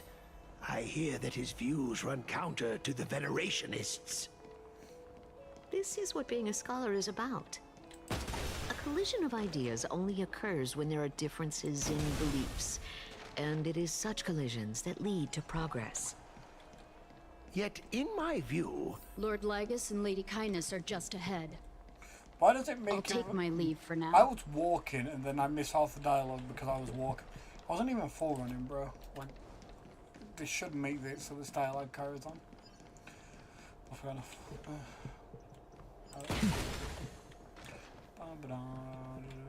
Is this going to be a chest? Oh, no, oh. Sorry, madams. Welcome to the Demigod Council, esteemed guests. Lord Anaxagoras, oh, I've heard so much about you. Head of the Nusporists of the Grove of Epiphany, notorious blasphemer, a Chrysos heir who bears Circe's core flame, a survivor of the Grove Calamity. Did I miss anything? Well, if so, please be so kind as to enlighten me. Since Lady Kindness is already well acquainted with me, I won't waste any effort introducing myself again. But then again, perhaps the customs are different here. Back in my hometown, there is a form of etiquette known as honoring guests. The host will welcome their guest with warm hospitality by treating them to fine wine and a cozy bed. And yet, ever since I arrived, I have not been welcomed with warm courtesy or ceremonial gifts. Instead, I am met with intense scrutiny. Even more absurd, the host has sharpened their blade and instructed their servants to lie in wait in the shadows. Perhaps you intend to cut open my heart, retrieve the core flame, and then hold a grand feast for all of the guests. Everyone, stand down. Thank you for understanding. I am but a feeble scholar who is not used to the stench of avarice and blood. No need to be humble, my lord. From my perspective, your courage and gumption are worthy of the reputation of the Seven Sages. Your bravery is more than adequate to accomplish our perilous endeavor. So, you wish to start a war? Well, since the Chrysos heirs are calling for war, we will respond in kind. Conflict is inevitable. Since Aglaya endeavors to suppress the virtuous commoners with blood of gold, we will not hesitate to display the rights and mettle the citizens of Akama are so entitled to. As to your question of whether peace is still a viable option, well, to that I can only say this. Everything hinges on the next citizens' assembly and whether they have a sudden epiphany amid the clamor of the masses. And since you, as a Chrysos heir, accepted our invitation, you have indeed given us a glimmer of hope. What brazen arrogance. What you're saying right now is worlds apart from what you were saying before you retired your cleaners. I don't deny it. After all, they're responsible for cleaning up any threats, and just a moment ago, you were on the side of the Chrysos heirs. But now that you're an ally of ours, we can continue talking somewhere else. As you know, these walls have ears. I was fortunate enough to have the opportunity to discuss a treatise about the Venerationists with your teacher, Empedocles. Yet, it seems you subscribe to the Nusporists instead, Lord Anaxa. I've heard that this school of thought is one with many detractors. It's normal for ideas to have supporters and dissenters, just like how there are two types of people in the... Welcome back to the hub of the Demigod Council, Lord Anaxagoras. Surely you remember that countless eloquent orators have stood in this spot before and emerged victorious by stoking public sentiment with their words. And yet there have also been innumerable blasphemous philosophers who set themselves up for failure because they refused to defend their actions. This tiny stage is the most profound embodiment of Akama in centuries. In 15 days, this site shall also become the most important, as well as the final turning point in Akama's history. May the both of us carry out our duties with honor and lead the masses back toward the Erechrysia, a golden age with no death, strife, or trickery. Oh my, 15 days and nights. That aligns perfectly with the date of your demise. Could such a coincidence truly exist? Using death to prove myself fits my intentions perfectly. What strong conviction you have, as expected of the hero who dared to stand up to the Gold Weaver. As expected, she misunderstands you. That's enough, Lady Kindness. Dispense with the niceties. I only accepted your invitation so that I can serve the commoners alongside the members of the Council of Elders. Don't test my patience with such superfluous formalities. Well, you say that now, but surely you also require my aid as well, so that you can stay alive even when being pursued by the Golden Thread? You worry too much. She won't show her hand too freely, as she still needs to garner support from the masses at the Citizens' Assembly. Making Canis seem unlikable. Even someone like me can tell that only a sliver of her humanity remains. Surely you're not asserting that she will definitely act in a rational manner. As you're no doubt aware, Aglaya covets the core flame that I possess, which makes it the bargaining chip that allows me and the rest of you to negotiate with her. However, in return, I'll need the Council of Elders to support me as much as possible.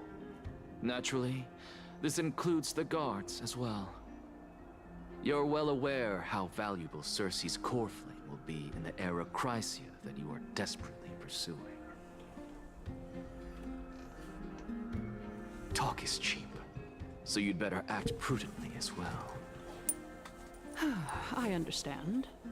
After all, this battle of wits is just a means for each party to acquire what they need. As long as your request is reasonable, the Council of Elders never shortchanges its allies. From Honkai Since Star we're Rail. both intent on mutual cooperation, let's not mince words and just speak plainly to each other. Finally. Let us decide how much we can secure for ourselves and how much we're willing to sacrifice, like true philosophers, with our words and wisdom. Let's begin.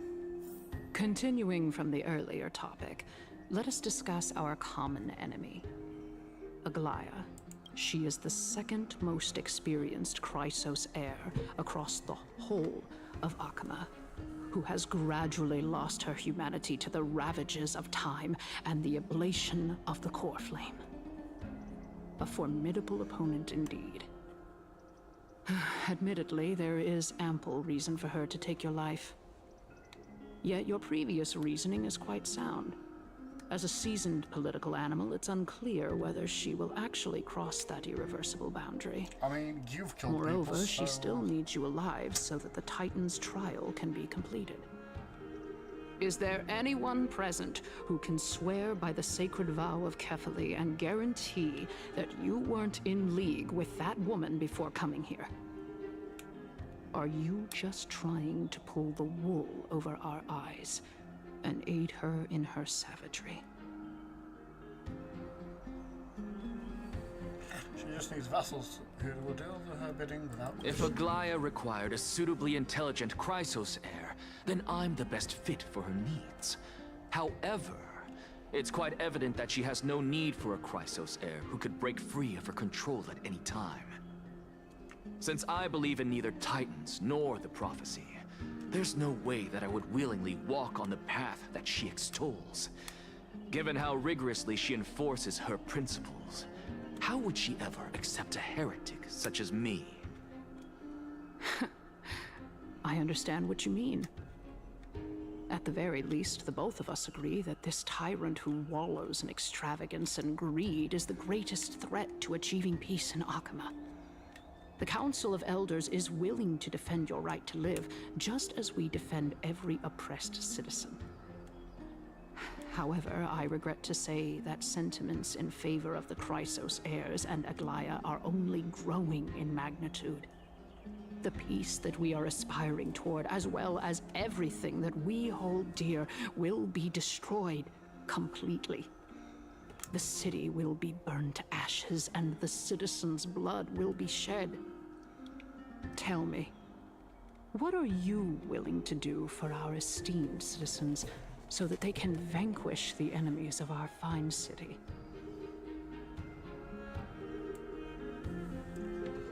Garnering my support is equivalent to garnering the support of the entire Although realm. the circumstances are rather unfortunate from an objective point of view, it is an undeniable fact that ever since the Grove was attacked, I have become the de facto leader of the Grove. The Council of Elders needs more backing if it wishes to topple Aglaya, and it's evident that the Academy wields considerable influence. At the very least, I have served as the Grove's special envoy to Akama for a significant amount of time. Of course, this also means that I will hold a crucial vote at the Citizens' Assembly. In the name of Kefali, Akama thanks you for your sincere and valuable thoughts. At this stage, it's clear that you and I understand the benefits to be won from this discussion. Let me put it plainly. The Council of Elders has always been renowned for its fairness, and that fairness is built on a foundation of sincerity. The Council of Elders has vowed to all citizens of Akaba that it will always remain loyal to them. As for you, my lord, how will you guarantee that you will be able to live up to such earnestness and will not betray Akama's indomitable citizens when the opportunity presents itself? Just as you now But he's betray never been loyal Aglaya to when it Aglaya, suits you you. dumb bitch. Surely you jest. My loyalty does not need to be proven. The fact that the Council of Elders is asking for proof of my loyalty is itself akin to a form of betrayal. He's never been loyal to Aglaya, he's been her biggest dissenter. I am incredibly honored to have witnessed the both of you bury the hatchet in a civilized manner. However, I am afraid that I must interrupt for a brief moment. As the Theoros, I have observed the following. Lady Aglaya, the Goldweaver, is currently on her way to Dawncloud. Oh. Well, I do believe that we might have a slight overabundance of guests today. Feeling dissatisfied, Lady Kindness? Despite the Council of Elders' lofty residence on Dawncloud, it must still tolerate the whims of the Chrysos heirs. So you were holding back just now. Seems like you are better at playing this game than I. In any case, I'm glad that she's arriving here. So tell me, Anaxagoras, now that you're an ally of mine, if Aglaya were to demand that I hand you over, what should I do? You can do as she says. Tell her that the Council of Elders merely wished to chat with me and had no intention of offending her. However, by doing so, the authority of the Council of Elders will be as thin as papyrus that has been soaked in blood. Not only can it be destroyed at the slightest touch, but the Council will also lose possession of a valuable core flame. No, More like 2 core flames. After all, at the next Citizens' Assembly, that young lady who is synonymous with death will also be standing on our side. Oh? How can you be sure of that? Is that of importance to you? All you need to know is that I have a plan. In my opinion, you should be more worried about the impending threat. If Aglaya can seize me in full view of the masses today, she could also dismiss the entire Council of Elders in one fell swoop tomorrow. If that happens, the discussion that we've just had will turn into an utter joke instead. Is this the outcome that you wish to see, Lady Kindness? Fine. I will handle this matter appropriately. But you do best to remember this. Fool the people, and karma will be on your tail. I'll overlook it this time, but don't count on there being a next time. Oh. Unless, of course, you crave cruel punishment and consider suffering the perfect state to ponder the true nature of souls.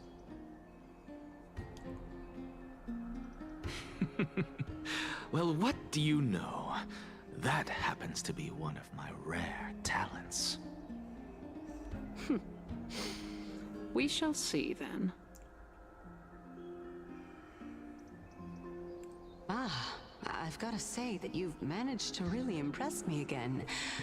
But shouldn't you be going after more? Dying to know what I'm after, hmm? I mean, I'm the reason Titan after all. It is in me to ask and seek answers. Makes sense. Easy there. You'll learn the answer soon enough. I didn't bring it up with her purely because she doesn't have the means to give me what I truly want. It's as they say, onlookers see most clearly. The true masters of Dawncloud have always been the Theoros, who watches over everything.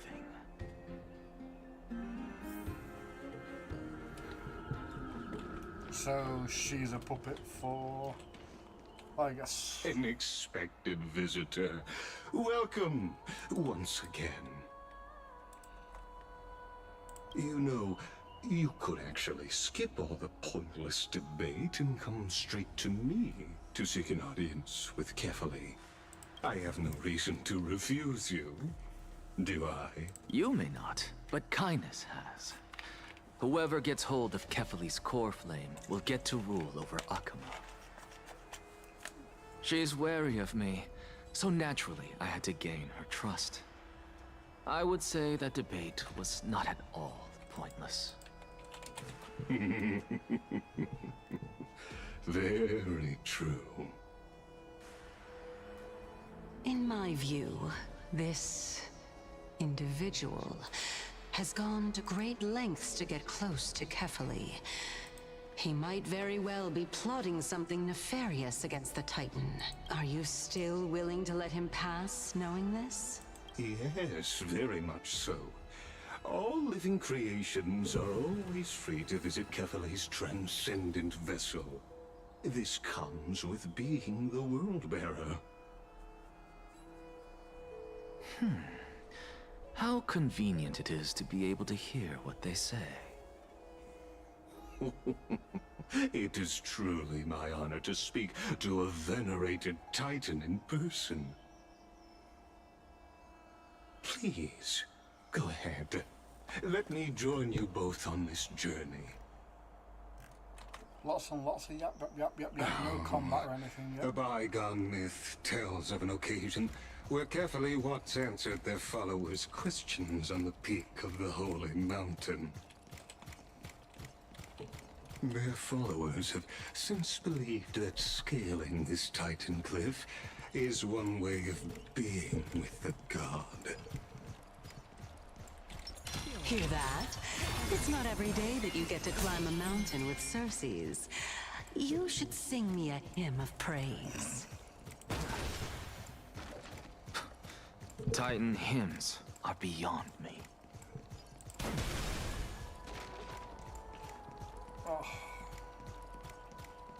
Is it going to be more yap?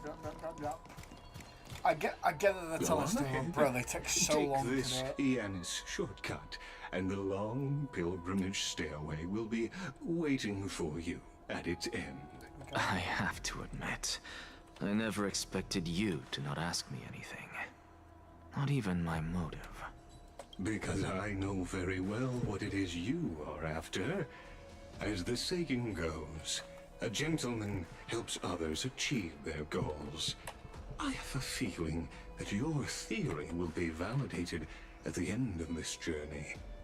I believe Carefully will not deprive you of your right to ask your question, especially now that you're on the brink of death. You must be closer to Carefully than anyone else. Wouldn't you agree? I hope things go as you say, then. Putting a child of justice into a farcical world is bound to turn it upside down. It is my hope that you bring a much-needed change to this world, which is on the brink of destruction.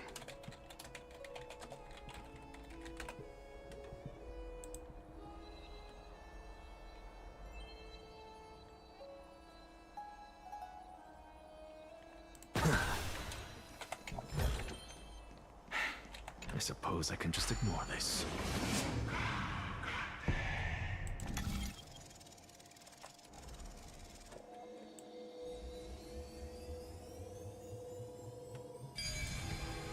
Let's go.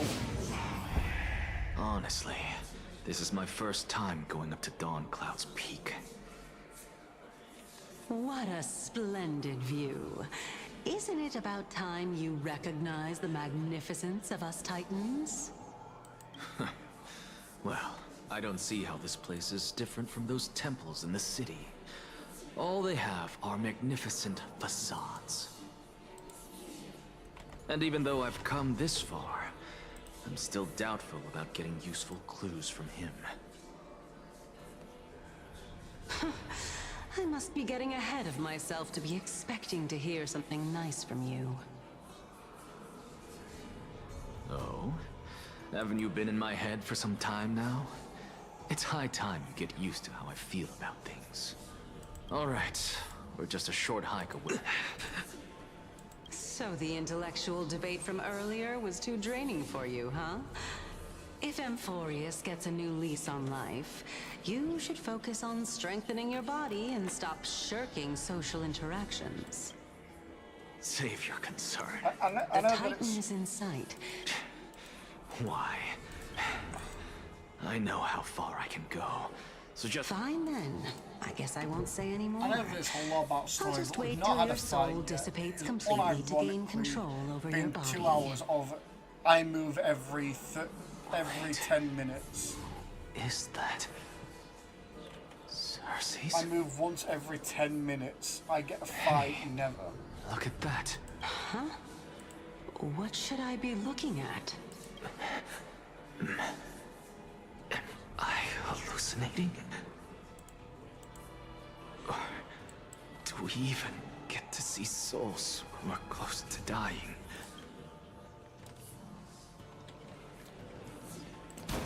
I'm enjoying this so, but bro, it's been 2 hours of non-stop yap. There's been nothing else to it. No combat, no Why didn't you bring your favorite exploration. spear with you on this trip, It's walk, Nias? yap, walk, yap, walk, yap. Nias. Nothing else. I know I've heard this name somewhere. It's unfortunate. The Black Tide destroyed every last inch of my calyx. How could that be? Even a creation of Georios, from their prized ores and molten fire, couldn't escape the fate of destruction? Hey, Cersei's. Do you know a certain Nias? Nias? No, not that I remember. How did you even think up such a strange name? I just saw him. Nias. A warrior-like figure who was just chatting with you here. No, I have no such memory. Could you be hallucinating?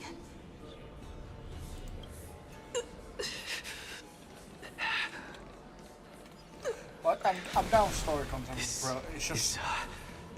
it's been 2 hours of speaking and nothing else. Nothing... The game doesn't know any basic. And it's like all Hoyo games. Zenless Zone is better for it. Zenless is a bit more interesting. Because this story has at least combat in between, but like... This, unironically, has just been a 2-hour yap fest. I've moved from that platform to there, from this platform to here, and I can guarantee you I've got more talking to do over there. With this, yeah, of course, it's got to be slow ass. Just to drag out the timing a bit more, just to extend it and go, well, actually, no, it's a 6 episode. Like, is it? I do like the Honkai Star Rail stuff, but Jesus Christ, bro. Enough about me. Did Kaos ever reply to you? If they can get to the point of it. Well, regrettably. Seems like the price of becoming a demigod is a lot heftier than we thought. Kaos. Demigod. I've never heard of this person. Which Titan's authority did he inherit? Look on the bright side, Nias.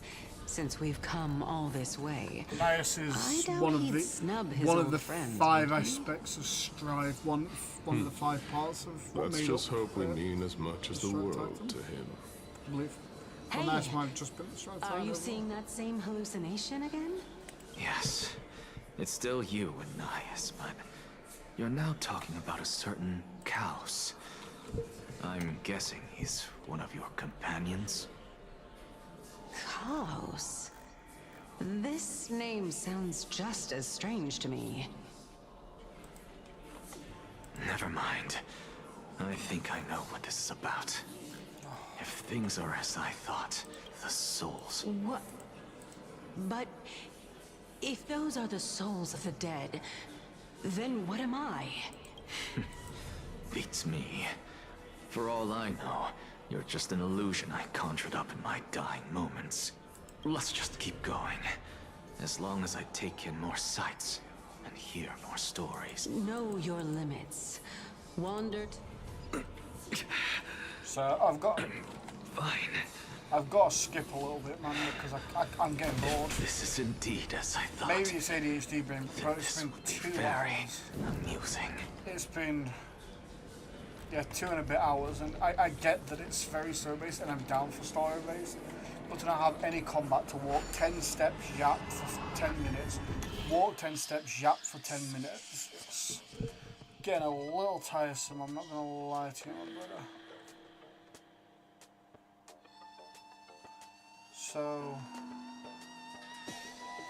So you need to make that drop, when I'm there, that has to drop there, right, so that one.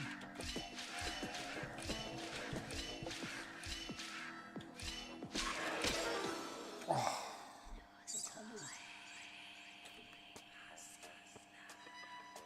The just past self can't light that there, right?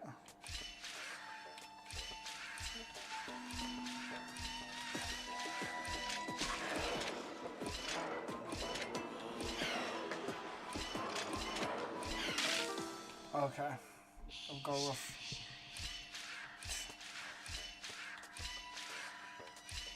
Dash struck them to there.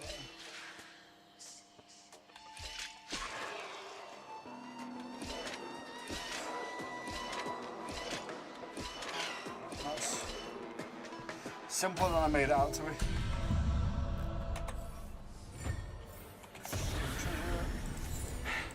I suppose I can just ignore this.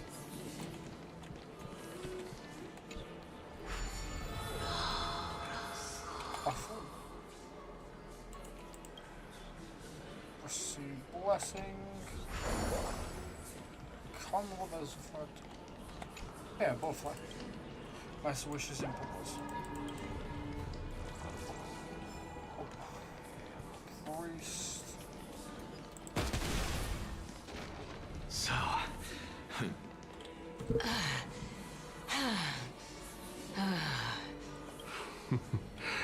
Can you keep going? Of course. I'm just... If I knew we had to climb a mountain, I wouldn't have come along with you. I guess this also counts as one aspect of the world-bearing burden.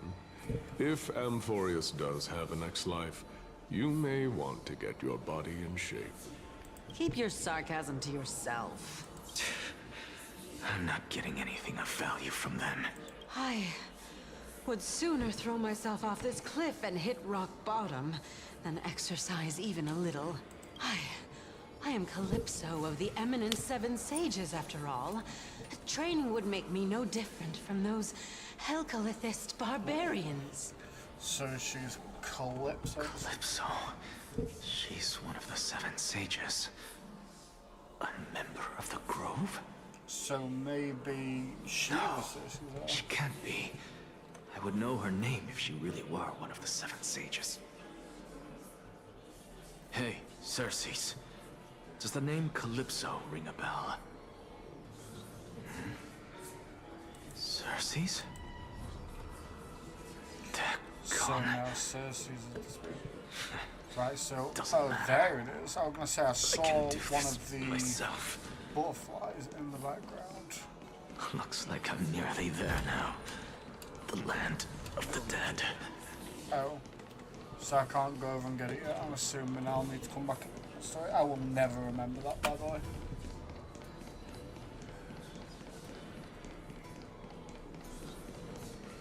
We're almost there. Let the yapathon continue. Oh, beautiful old world. Where are you now? Oh, legendary era Chrysia. Return to the mortal realms. Splendid gods once walked the paths we walk. Alas, all that's left of that warmth is a hazy mirage. Should actually let the characters finish speaking since the game doesn't give you enough time to. Why are you chanting that too? One butterfly there, there's one there. There's also something, one of the thingy coins there.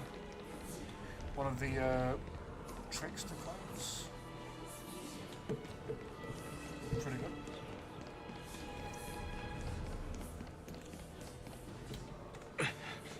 We're here. Finally. So, I don't get to ask the Titan my question. And all of you make for a pleasant surprise, nonetheless. Very well then. Let me uncover the truth for myself. Did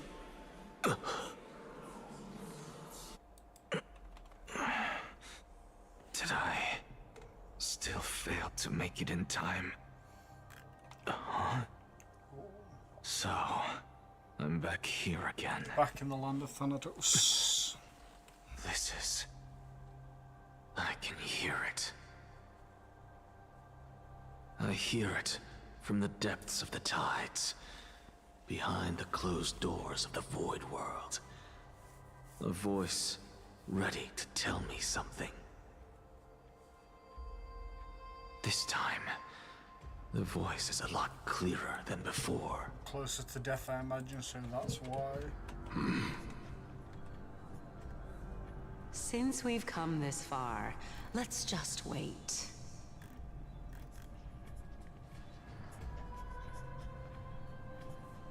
Lord Nias and Miss Calypso, are you both here to visit Chaos too?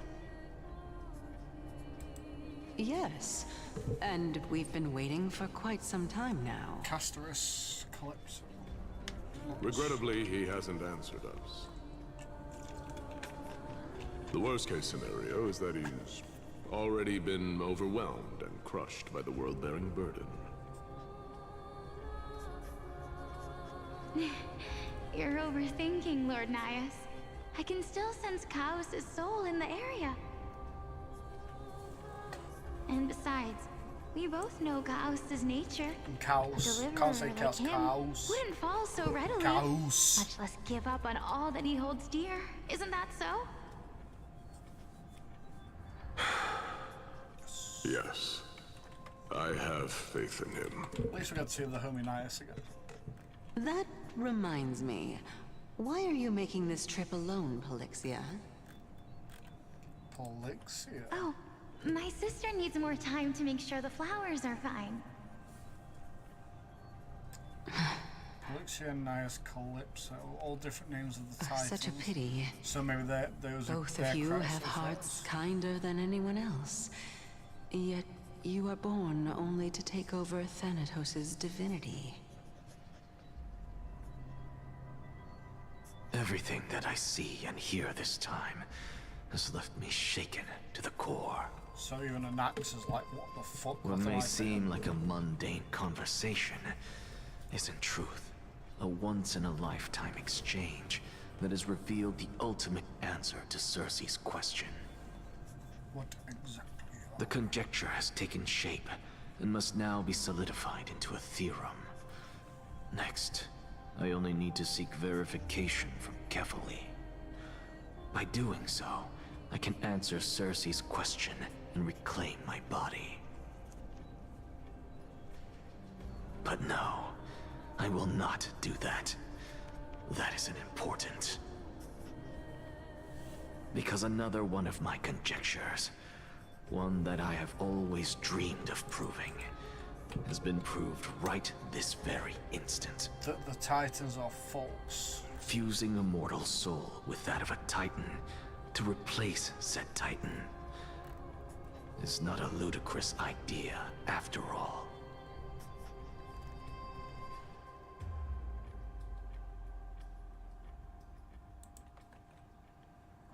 Interesting. What are you thinking about? Just amazed at how this towering tree is Cersei's divine body. It's a majestic sight. Is that so? You don't look the slightest bit amazed, though. Plus, you seem to be strangely familiar with the city around the great tree. Merely something from the past I won't go into. Events of the past, huh? I was also a child when I looked up at Cersei's. Their leaves and branches reflected the sparkling stars. And their trunk was like a pillar that supported the sky and ground. Are they human embodiments of gods, I stood at actual this very aspects of spot gods, back more then, so than the actual gods? imagining the day when I could climb to the top of this tree. Because I believe the tree represents Because Cersei. I would be the closest I can be to the sky Is at that also spot. someone called Calypso. I might be a little slow here. You're a sky priest, yet you study at a place that is home to the Reason Titan. That is rather counterintuitive. Don't read too much into it. I mean, can mortals even hope to reach Aquila's realm? They're a strict and draconian god. Nothing like Cersei's. Reason is willing to share what is theirs with others, but Sky only expects people to revere them. Because they are above all. You and they get what believe I'm so. saying, right, Denny? After all, the Titan that imprisoned you and Grey here in Amphorius is none other than Aquila themselves. Yes, I didn't count on provoking the ire of a local god. But there will always be people who dream of soaring towards the sky. The Grove has a wealth of research on Aquila, and that is exactly what we are here for. It's just... I never thought Grey would meet with something like that before we set off. As a physician, I should have been there by his side. As a physician, you can do nothing to literal destined death. What do you mean? Bad luck tends to come in streaks, so don't beat yourself up over it. Besides, Aglia needs you here to uncover the truth behind what happened to the Grove. Let's just make the most of this out of this trip and keep lookout for any documents related to the Death Titan. They could be useful to Conan. Yeah, there is no rest for the weary, huh? In any case, what we're looking for could be anywhere in this enormous grove. Let's split up to cover more ground. Dan Hong. Danny, with your skills, I'm sure those monsters born of the Black Tide will pose no threat to you anyway. What about you? Will you be alright on your own? Have you forgotten that you're talking to the chief physician of the Twilight Courtyard? Have more faith in me. I'll be just fine. The silence in here is near deafening. With the vast amount of knowledge it holds, the Academy is akin to a labyrinth of information. Even the cleverest of scholars would easily lose their way in here. I should gather my thoughts before heading in. How to leave Amphorius. In the myths, Aquila the Titan who reigns over the domain of the skies is a colossal bird that overlooks the world beneath him with 100 eyes. Bro, like, why... Hyacine's forebearers were priests who worshipped Aquila. Nobody is more familiar with the taboos of the Sky Time than her. Seeing how Aglias has sent her here as a guide, it's possible that she plans to have Hyacine take on a trial in the future. Amphorius' Titan mythology. In Amphorius, Titans are a common topic of discussion. People create myths that in turn conceive Titans. It's a tricky task to keep an objective view when among the people of Amphorius. Is a way to step out of the situation and look at it from a different perspective. The Flame Chase Journey and the Prophecy. Guided by the prophecy, the heroes are on a quest to reclaim the core flames and usher in the era nova. Their efforts have seen gratifying results to date. As expected, the prophecy is the hardest to make signs of, but with barely any information to go on, no matter how much I ruminate on it, it won't yield any results. I should leave this for another time. Titans and Aeons are two distinct classes of beings. Titans can communicate with us humans, and it is not impossible for us to overpower them. Upon their demise, we can even take over their divinity. In this regard, Titan can be said to be a lot more similar to humans than Aeons are. Crassaires are humans who possess heroic qualities, with most of them demonstrating extraordinary combat prowess and strength. Upon clearing a core flame trial, a Crassaire can ascend to a demigod and inherit a Titan's divinity. Wait, something about this feels off. Is this a selection process of some sort? I think it's something else. I should probably turn my attention to something else. Conan's polite. Nobody could have ever imagined that Conan's life would be forfeited the moment we landed on Amphorius. I should have done more to keep him safe, but it's not too late. We will still have a fighting chance. The unique rules that govern life and death on Amphorius might just work in our favour and save him. The Grove is a veritable library of knowledge. Maybe they'll have records of a similar case. Please let there be one. Enough musing for now. It's time to move. The clock is ticking and I should search for clues that I move. Whew. Another POV switch.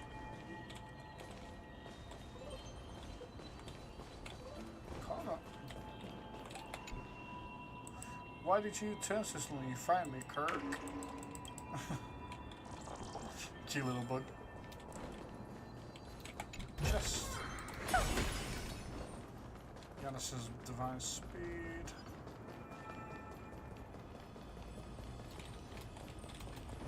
Hopefully I'll actually be able to get some combat. Go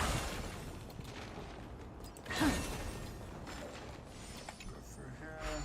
There's a big door possibly I'm gonna have to remake. Oh, I'm gonna have to remake the I know sometimes you have to remake the symbol for some reason, or at least I've had that issue. Was there not a space anchor there before? Because I have been here before, right?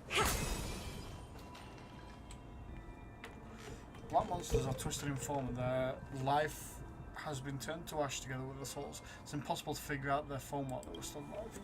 Those are remains of Black Tide monster. It does look different from the Titan Kingdom clothes. What's underneath it? A scroll? Got debate. Yeah, I'm not gonna. I'll hold on to this. With any luck, this journey won't leave us empty-handed. Oh, this is just one of those where you can do this. Look at this dude just chilling there.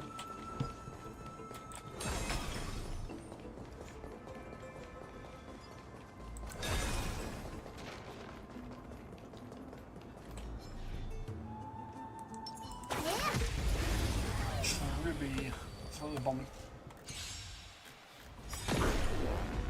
It's coming. I feel that flame. Let me go. Something out of nothing. Insanity. Open sesame. Sure, I'll play along. The dice have been cast. Bust. Oh, Or maybe I'll take it all.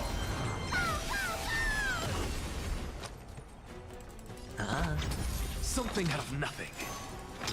To the soul.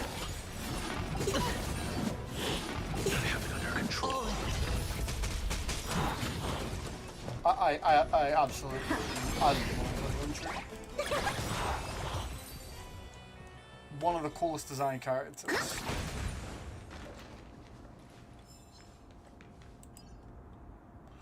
That's Hyacinth. Why is she surrounded by so many monsters? As much faith that I have in her, it's probably a good idea to help her out here.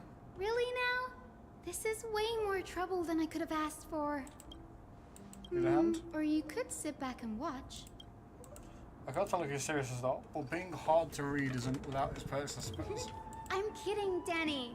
Lend me a hand. Pretty please? It would have been pretty funny if you just absolutely demolished them. It's gone! I feel what's playing. Away we go! Look, with this divine power, I reforge all things.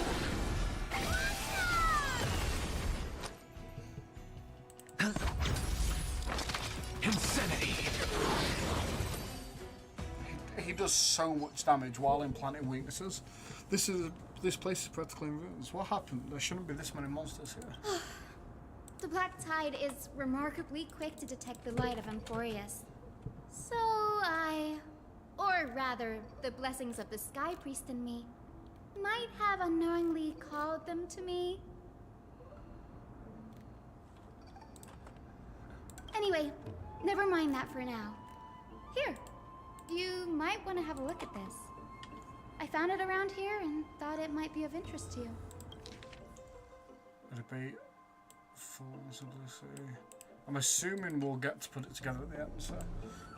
Anaxagoras. The scholar fused himself with the core flame of reason. This is new. I didn't know Professor Anaxa was researching the sky. He's never mentioned anything about it. Fanon said Anaxa might be opposed to the flame change journey. Might is an understatement. Anaxa has never been one to venerate the gods. No, he actively Nor disrespects has he and I ever respect found him it for within himself to put any faith in the prophecy. People have come to think of him as a heretic, even in a place as liberal as the Grove. Yet, it is also this very blasphemer that Circe's favors. Fate sure works in mysterious ways. I picked up a scroll on my way here. It looks like it might be related to the one you're holding. Oh? Let me have... Hyacinth combines both records together. By the looks of them, these scrolls are records of two conversations that took place in the same setting. There's still so much I don't know about the Grove. Do you mind if I ask you a few questions? Sure, go ahead. Who are the Venerationists? The Grove of Epiphany is home to 7 schools of thought. While all 7 schools are founded on the ideologies of Thalesis, the first scholar, each is unique in its own way. Among them, the Venerationists revere and worship the Titans the most. As the sage of the Venerationists, Euthyphro has always been at loggerheads with Anaxa. If we were to place the 7 sages on the scales of Talanton, Anaxa and Euthyphro would be placed on opposite sides to achieve balance. So, Anaxa's a heathen and the Venerationists are absolute zealots. Was it a mistake to build the skyships? Nearly everyone in Amphorius has heard the story of the skyships by now. Aquila's stature is loftier than the heavens, and their divine retribution is merciless. That's why it's no use building giant skyfaring ships. Oh, but I do wonder if a supercharged mini treaty cannon could slip past their watch. That was a joke, right? What is Anaxia's field? What is Anaxagoras' field of study? Newsporists primarily study the application of alchemy in soul repair. Yes, because he had intended to Everyone considers offer his Anaxa a soul blasphemer, for his but that has followers. never stopped him from sharing his ideas, no matter how taboo. If you must say that he's hiding something, then it's likely what lies beneath his eye patch.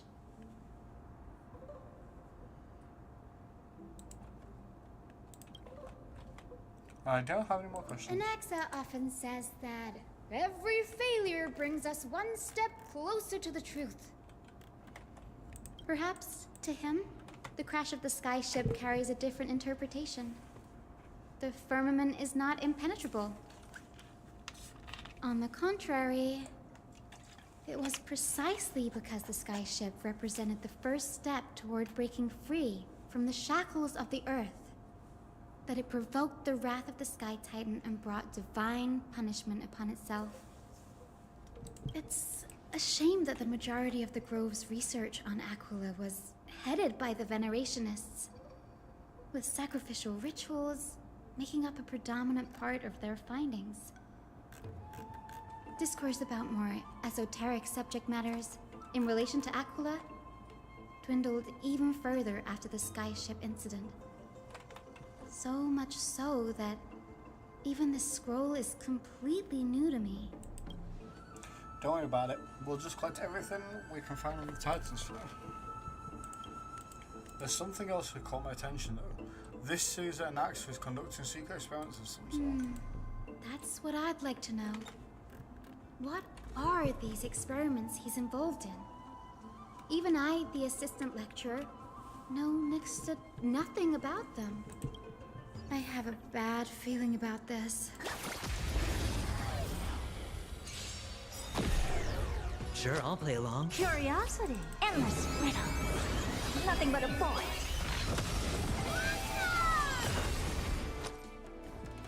Is it coming?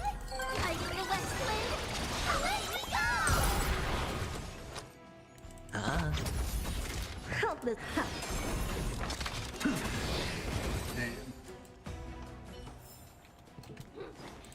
For tomorrow, onward!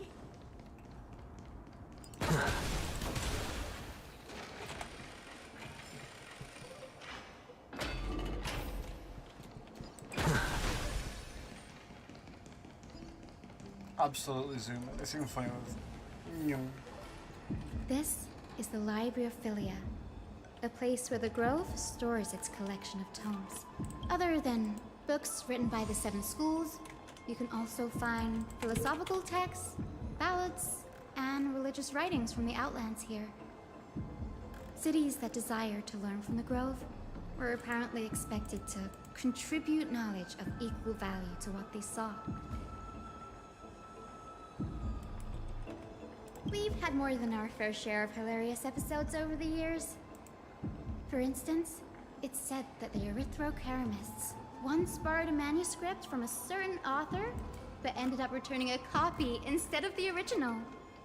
What's more, the original manuscript was supposedly then hidden here.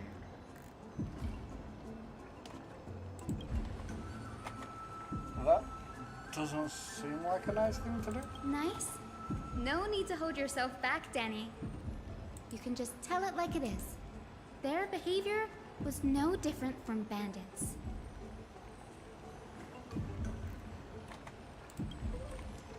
Well, if you don't mind, did the Grove ever rob Castrum Kremlos? Oof, you've got me there. Some said you couldn't even find a dictionary in Castrum Kremnos, so I guess they were spared. There are too many books in the Library of Philia. Flipping through them all will take too long. Why don't we use the Biblioslate to search for the texts we need? We can bring them back to Akama for reading after that. Agreed, this place isn't safe. We should leave as soon as we're done. There's still several more scrolls strewn about all over the place. I'll gather them while you pull up those texts. This way, nothing will be overlooked.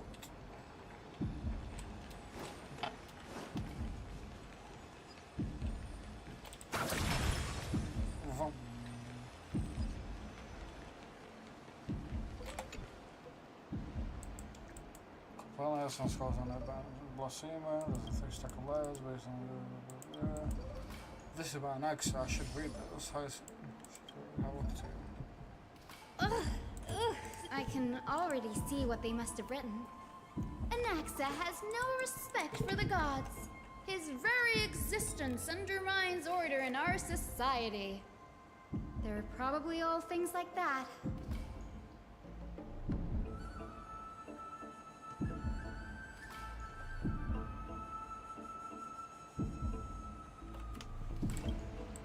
Does Anaxa hold that much influence? Why else would they call him the Great Performer?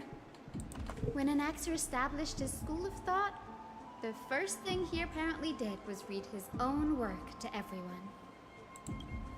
Are the Titans truly an accurate reflection of what humans think gods should be?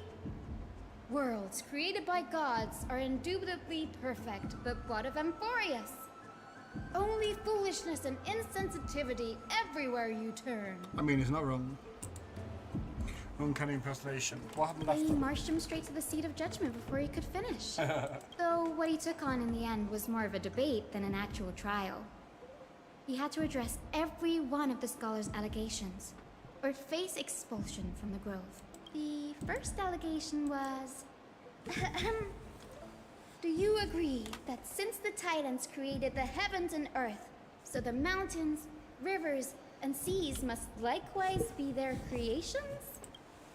Well, I suppose I put myself in Anaxa's shoes and answer that. Yes. I told them this season guys on... Anaxa would have probably been spared a lot of trouble if he had answered this way. Instead, he quoted past instances of the Flame Chase journey and posited that humans have the potential to take over the divinity of Titans. Needless to say, his critics didn't take kindly to his answer, so they followed up with a second allegation. You claim to be studying souls, yet you are, in fact, defiling them and committing acts condemned by the gods. Do you admit it? A serious allegation, dude. Anaxa always wears an eye patch, never removing it, even when alone. Some say he used one of his eyes as an alchemical ingredient. Every being in the world owes their safekeeping to Kifili, and this is even more so for the Chrysos heirs who have divine blood coursing through them. If he has really done something of that nature, then it'd indeed be sacrilegious. Thankfully, they had no way to prove it, so it amounted to nothing more than an allegation in the end. One by one, Anaxa engaged in wars of words against those who would challenge him. Toward the end, a scholar asked him, Anaxagoras, have you any respect for the gods? He's like, fuck no. It was only after a brief silence that he answered, I have never denied that Titans are meant to be noble constructs. What he didn't say. But the Titans are not noble. Yes. Means louder. I'm not sure how that controversy was eventually resolved, but what's for certain at least is that Anaxa was allowed to stay in the Grove where he continued his research, despite being regarded as a heretic. By the way, this stack of complaint letters has reminded me of a place in the Grove. We may find clues there that aren't on the teleslate. I'm talking about Anaxa's alchemy. Given the girl's meticulous approach to archiving, could there really be such an oversight around It's a well-kept secret. Even the administrators of the Library of the Grove. Look, that's cool, man, but like, I don't need to know that the fucking he managed to fucking hide it away from these people. To be fair, that can be assumed. Please just stop with the yap. It's too much. I love the game, but the yapping is unending.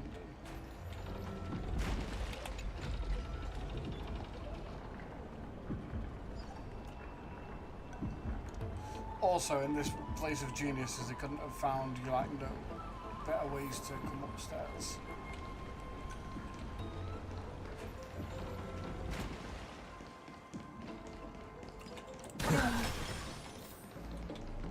Sprint.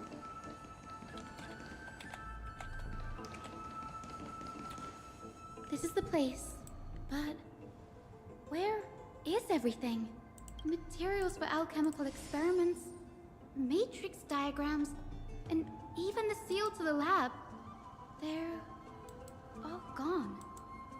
The black tide destroyed it all. On the way to send defense mechanism along the way. Have you ever been here before? No, not even close. Not only are alchemy experiments high-risk activities, but Professor Anaxa also has a penchant for using bizarre materials. Huh? That bookshelf. Bro, I don't like the game, but it's too much.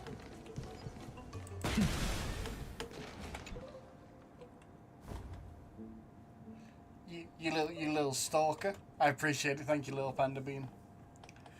There are the materials requested by Anaxagoras. Documents filled with various fields have been compiled. Okay, skips ahead.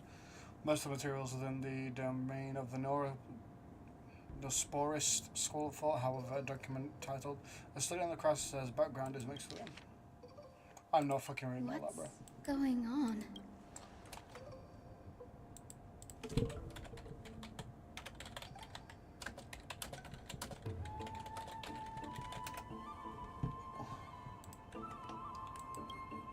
The journal has contained several intriguing points. I'm just gonna, bro, I can't keep doing this.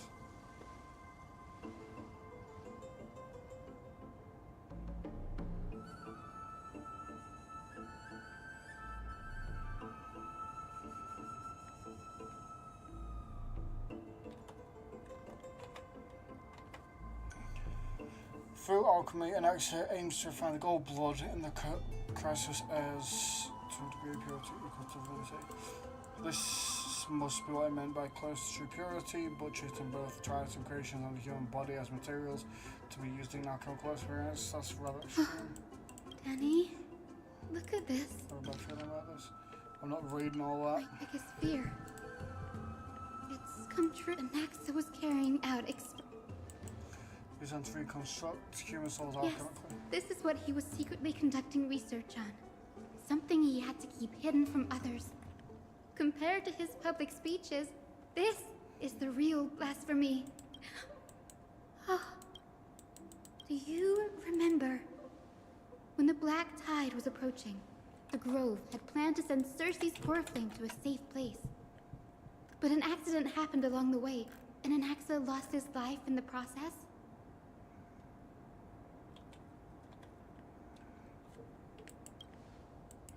Possessors took over his body and resurrected him, which led to a situation. That's right. But what if Professor Anaxa's fusion with the core flame of reason wasn't an accident?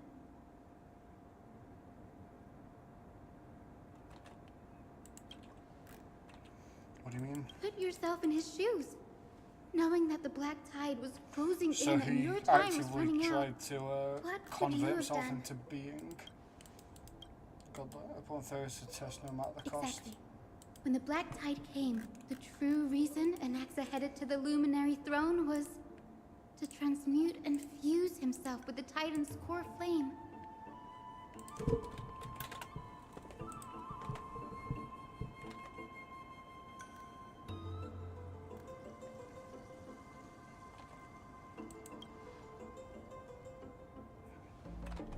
Did he succeed? No. Judging from how he reacted after the event, the results came as a surprise. Maybe he failed to consider the possibility that Cersei's would make a similar decision. The manuscripts detailing all the alchemical formulae have been taken away. His research is still ongoing.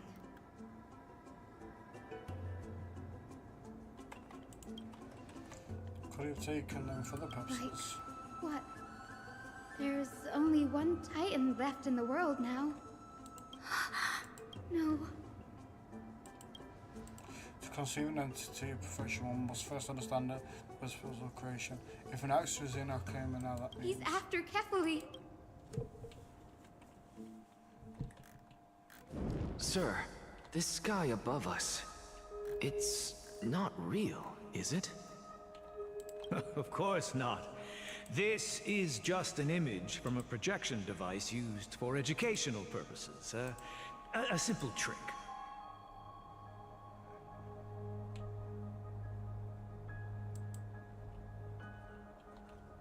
The day-night cycle has been lost to this world. So that students like you may still learn about the night sky, astronomers have harnessed the Titan's miraculous power to manipulate the light, projecting the nights of the past here for you. Much like how the sky above the Holy City is also illuminated by Kefali's dawn device. So, the skies of Akama are fake too. You mustn't conclude that, Inoxa. You should know that only a child would expose a trick and be proud of it. Often people know more than they let on. They simply choose to feign ignorance because they have no other choice. Then they're just deluding themselves. People believe in Kefali's tale of Genesis, accepting wholesale whatever the priests preach. But we're different.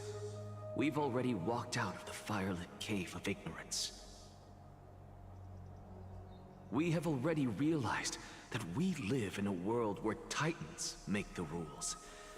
Even when we look at the sky, we're only seeing what they allow us to see. Rather than gazing at this mockery of a night sky fabricated by them for the rest of my life, why shouldn't I be the one to take control of the projection device instead? So much time has passed since you sowed the seeds of doubt in my heart, child. Many a night, I find myself penning down all my theories and wild ideas, only to burn them to ashes when I open my eyes in the day. Why? Because we'll face death by burning if word gets out? As a sage of the Venerationists, my soul has already become inextricably linked to the great tree. Every word I say and every move I make is certain to influence every leaf, every branch, even the tree itself. But above all else, my days are numbered. Instinctively, I have my doubts about the golden blood and the human soul, yet I have no means of verifying them. The golden blood in my veins is woefully thin, and I am loath to waste what little time I have left trying to watch obsessing this, so you have to over a watch in hypothesis that ways. cannot even be proven in the first place. But I can, sir. I can do it for us. The time is right. Give me all that I need, and I shall accomplish this grand feat on your behalf. You're right.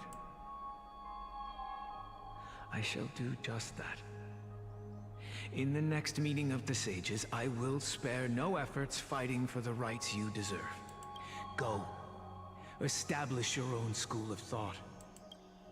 Find out what we are. Become the one who conquers the ultimate truths of the world.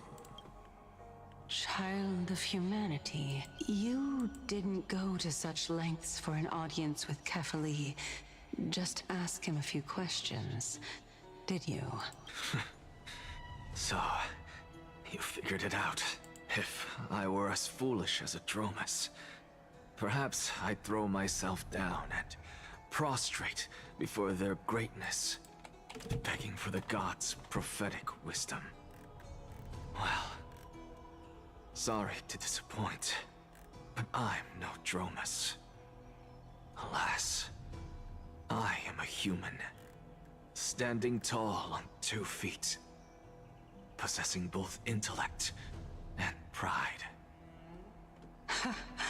Before such power, does it make any difference whether you're a human or a Dromus? I'm sure you're familiar with the story of the Styxians.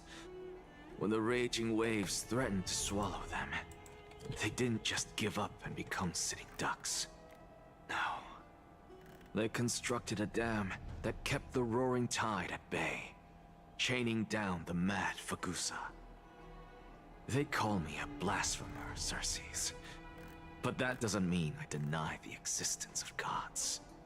It's just, as I see it, Titans are simply a force that mankind has yet to find a way to tame. Oh? If power that rivals the Titans is what you crave, why not conform to the prophecy and brave the trial? Why stop at harnessing the power of the Titans when I can do so much more? The source of life is what I wish to grasp, to understand what makes up the soul, and to learn what we really are. Thanks to you, I've had the chance to personally verify, in more ways than one, that the soul indeed ceases to exist in death. But where there is death, there is life. And where there is an end, there must also be a beginning. How then is a soul born? That was the only unknown variable left in my calculations. And by the sound of it, so you've already formed a conjecture. No, I have already drawn a conclusion. In my journey unto death just now, I finally saw the answer with my own eyes. Professor Anaxa, I'm here. His life hangs by a thread. I must ask you to refrain from taking any unnecessary steps. Of course. I'll bring this to a conclusive end, and give you the answer you so desire. However, in accordance with the principle of equivalent exchange, I must also demand from you what I need. As you wish. Don't you care to know what the price might be? It's a matter of uncovering the truth about the Death Titan and his survival. This may be the only time I can ever save someone's life. There is no need for me to think twice. I see. In that case, let the show begin. Indulge me. Am I correct to say that you intend to prove Thanatos' whereabouts and prove the nature of our existence now? Before I begin, I must confess I had been stuck in a cognitive trap all this time. As unrelated as these two propositions may seem at first glance, they are in fact logical equivalents. They are merely two different ways of telling us about what the soul is at its core. The reason I say this is, as I've mentioned earlier, the answer was hidden in my journey unto death. Anaxa, you were in the Netherrealm? Yes, I am but a living dead man now, but that's not important. What truly matters is, I overheard a conversation between heroes. That's not all. Remember how I said you were a part of that conversation too, Circes? And I've told you that I have no recollection of such an event. That was likely just an illusion conjured up by the mind of a dying man.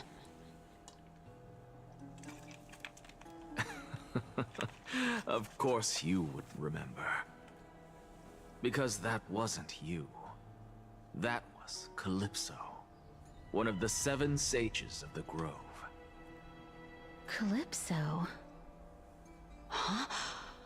Oh, that's the name I made up on a whim when speaking to this girl. How do you know of it?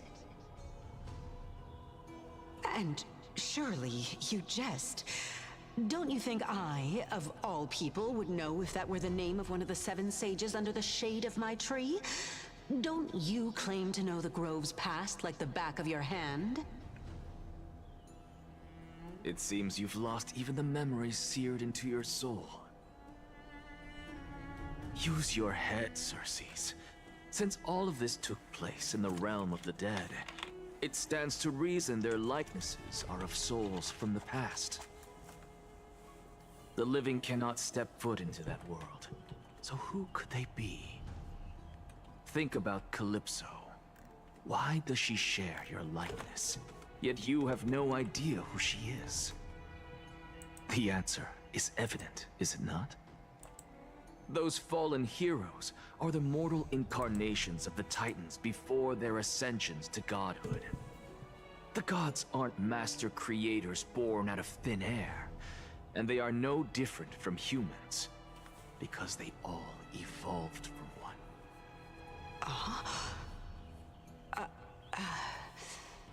Does this answer disappoint you? Yes, because you've answered nothing.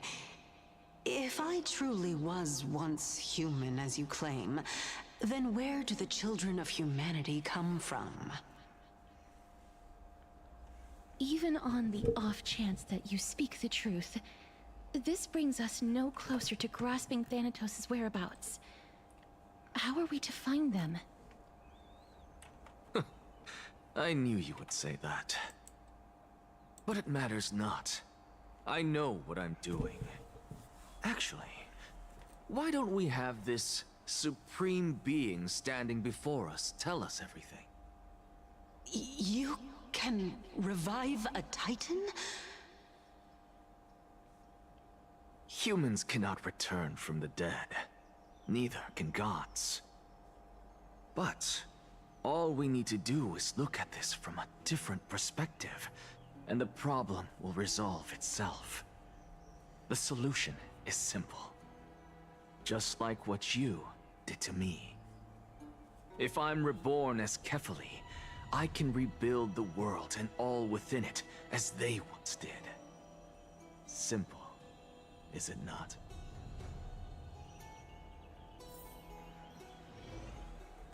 Chad and Axa, making the story solely interesting. I have news from Hyacinth and Dunhung. Anaxa might be trying to do something with Kefali's divine body. Kefali? But what could Anaxa want? Is the Council of Elders going to sit around and let such a sacrilegious act unfold? That is not possible. He is indeed the great performer, capable of fooling anyone and everyone with his tricks. I'm sorry. No need for guilt, for this is good news to us. The Council of Elders has found themselves a traitorous ally. Anaxa's ambitious desires will be something we can exploit. What we should be doing now is to keep our eyes peeled for whichever trickery Kynus is up to, and react accordingly to thwart her plans. Being Akima's political center, the Demigod Council holds just as much significance as the Vortex of Genesis. Someday, after my duty is over, this site will take the place of the battlefield where you hunt gods. Become the next challenge you ought to overcome. Till then, it's best to get used to this place as soon as possible. We will be here always for your good news.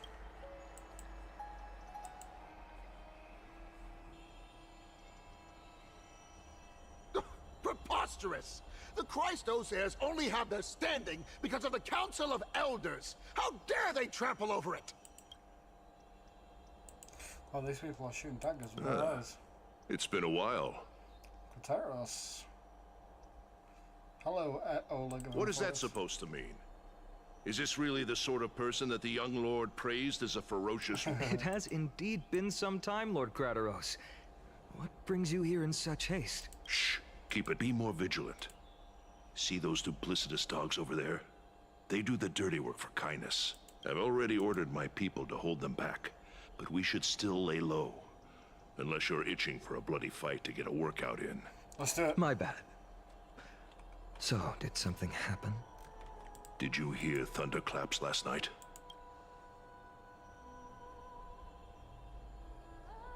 Hooray, it's Asheron. Thunderclaps are beacon signals of strife.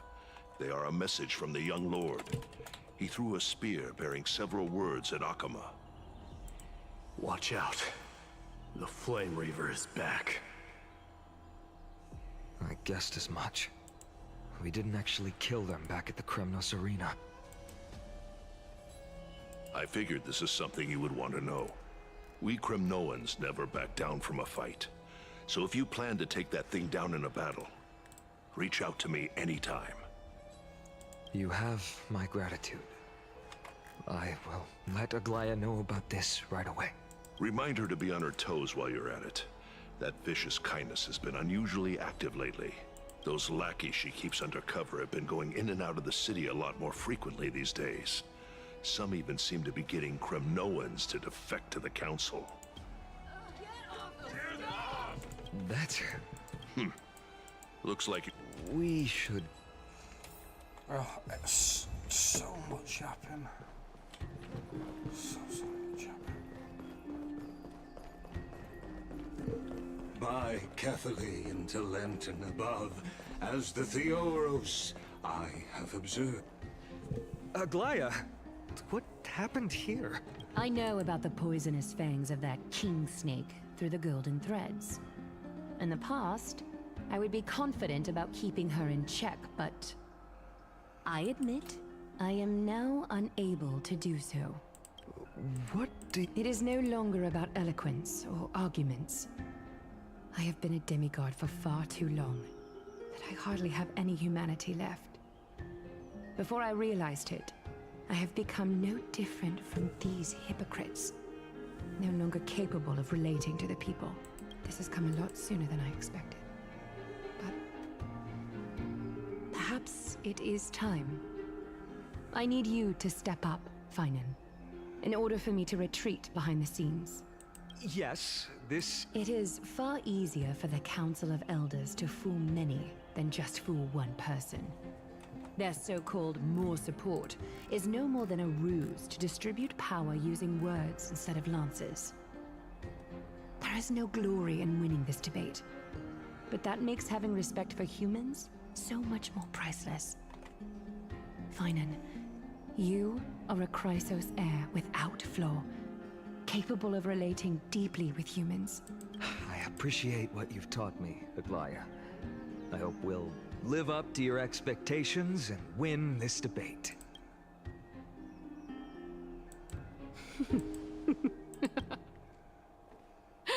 Oh, you've done well, Lord Calictus. Let me take over and personally close this debate for today.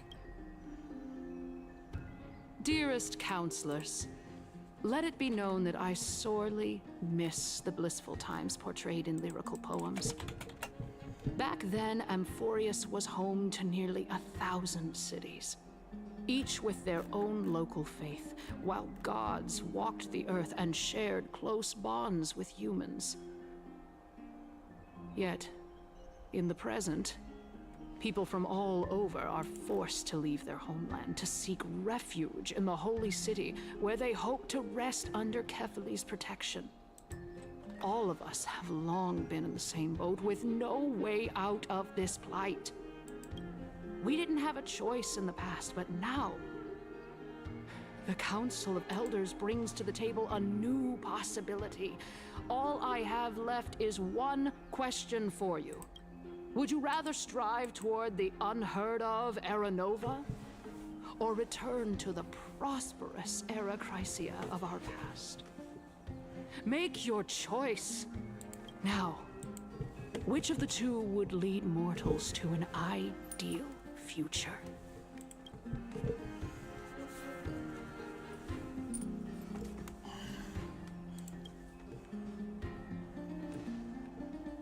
Era Nova is a path. Is a path of salvation of the gods from us. We shall not have doubts in the Fleet's Jewish journey. We all know that Era Chrysia is a thing of the past, Lady Kindness. Please, enlighten me. How does the Council of Elders plan to turn back time? Let the three Titans of Calamity be born, and Era Chrysia is nevermore. But bring demise to those Titans, and Era Chrysia will descend upon us again.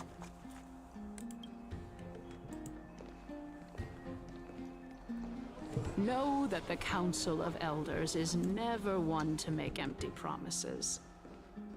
Look at who we have on our side. Anaxagoras, one of the Grove's 7 sages, and Castorus, Idonia's goddess of death. With the help of these two heroes, I can promise all of you that Era Chrysia will exist once more. Aren't they Chrysos heirs? They're supporting the Council of Elders instead? It's clear from the start that these heroes do not get along well in their group. All the more proof that Aglaya isn't fit to speak on behalf of every Chrysos heir. I am in favor of Era Chrysia. Era Chrysia! Era Chrysia!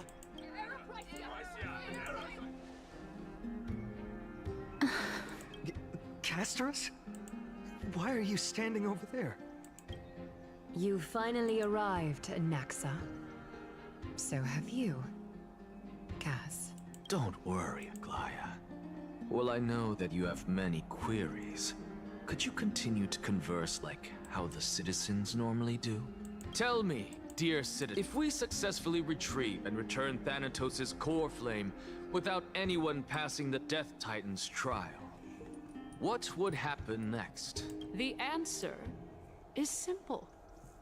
We will have a chance to rid the world of death and bring Amphorius back to an era when all beings live forever. We'll usher in a new future that will be entirely different from the flame chase journey. He's one of the 7 sages. Your proposal is much too idealistic.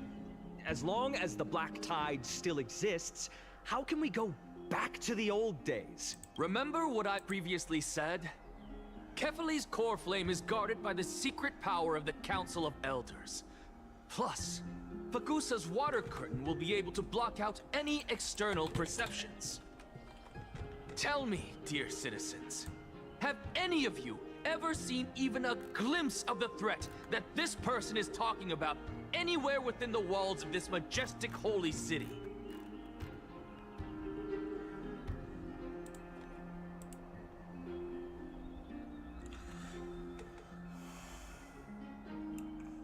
Isn't this just survivorship bias? If we eliminate death, then there's no need for us to fear that Flame Reaver, right? Citizens, let's loudly sing the blessed hymn. Oh, After the destruction of the 3 Titans of Calamity, the Flame Chase journey will have to end. Yes!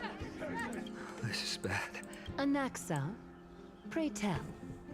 Everything that you've mentioned hinges on the premise that we can find Thanatos' existence. Thank you, Lady Aglaya, for still caring about this city. However, for Castorus, Idonia's goddess of death, will surely find Thanatos under my guidance. What?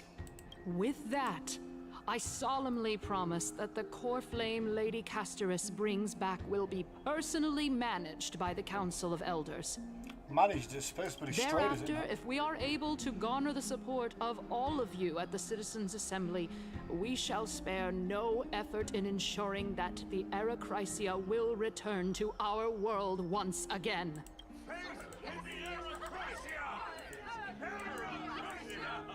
With the balance shattered, the result is clear. By Kefali and Talent and above, Akama has chosen her destiny. The issue up for discussion at this Citizens' Assembly shall be modified.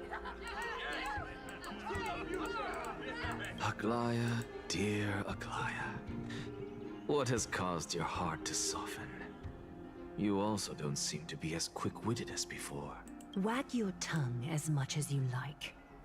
Since the Flame Chase journey has been preordained by the prophecy, our failure has never been on the cards.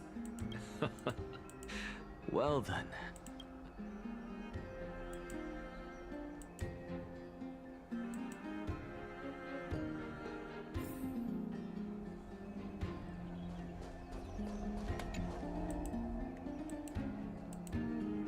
Well, it seems that when My apologies, everyone.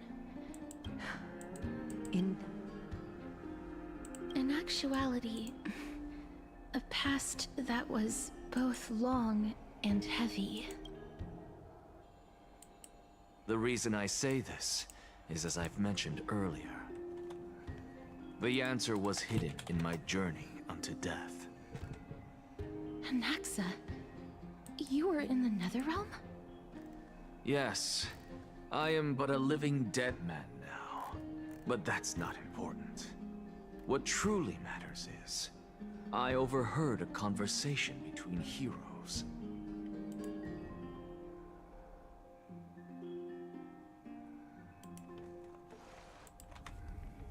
Have you heard of this tale before? A tale about the ocean god's treasure. It was a seaside town which enjoyed the ocean breeze and glorious, peaceful times, thanks to the wisdom of its ruling queen.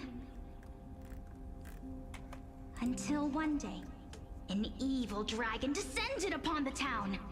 Its wings were large enough to blot out the sun, while its claws were sharp enough to rip the waves apart. It barged into the tall tower and devoured the queen's beloved daughter. It even settled itself in her bedroom, like a tyrant king. The queen assembled 300 warriors who managed to subdue the evil dragon by chaining it up. However, when the queen slit open the dragon's belly, she realized that the princess had long since been digested, and all that was left of her was a pile of bones. It was then that a devious, smooth-talking scholar arrived at the palace and suggested that the princess could be revived through the use of dragon bone and dragon blood. That liar called this process the secret art of alchemy. The princess was reborn! The queen was overjoyed, blissfully unaware that the evil dragon's soul still lurked within the princess's body. As revenge, the evil dragon swallowed the poor queen, the glib liar, the courageous warriors, and all of the town's innocent civilians in a single gulp. Worse still, the souls of the deceased refused entry to the Netherrealm because they were filled with regret. Forced to roam the mortal realm, these resentful souls ultimately converged into a river of souls that would not retreat for a long time. The terrifying death had consumed all. Thereafter, our hometown fell into ruin as well. Until... Until?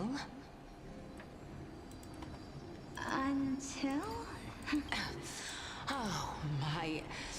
It seems that you still like to whet people's appetites even after all this time, Pelixia. So, according to your story, this is how I used to look?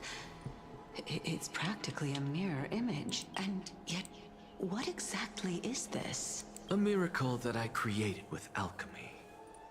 As for what it is and how I was able to accomplish it, I'll keep the answers to myself for now. Oh, my goodness. Is this cliffhanger really necessary? Quiet, Titan. Continue to enjoy this splendid play, and the truth will naturally reveal itself. Dragon, huh? I've heard this legend before. In that case, what do you think of it? I think that this so-called alchemy was a tenuous analogy added to the story by future generations. After all, you've never heard of a tradition of alchemy. Indeed. Before I left home to pursue my education, I never even knew that anybody was looking into this area of study. Therefore, we can just treat this tale as a fable told to young children. A fable, you say? If so, what moral is it trying to impart to the kids? I guess it might be the concept of equivalent exchange? Oh? I thought the moral might be closer to something like honor the dead. Huh. What? At a loss for words? No, I merely realized that we're both thinking of the same principle. If life is priceless, then there is hardly anything else in this world that is of equal weight to it, right? Indeed. As expected of the wisest scholar in the land. You flatter me. Why don't I ask you a question as well, as a form... Of course. If I imparted my knowledge of the art of alchemy to you, would you use it to resurrect someone you loved? What? What kind of strange question is this? I got it. You're just trying to get me to tell you whether I like anyone, right? Let's just leave it at that. That was rude of me. Yes, I would. Oh? Death is inevitable. In the days to come, I'm certain that someone whom I cherish deeply will leave me for good. If such a mighty power really existed, I think I would use it without hesitation. After all, you, me, and the rest will all have to face that fateful moment eventually.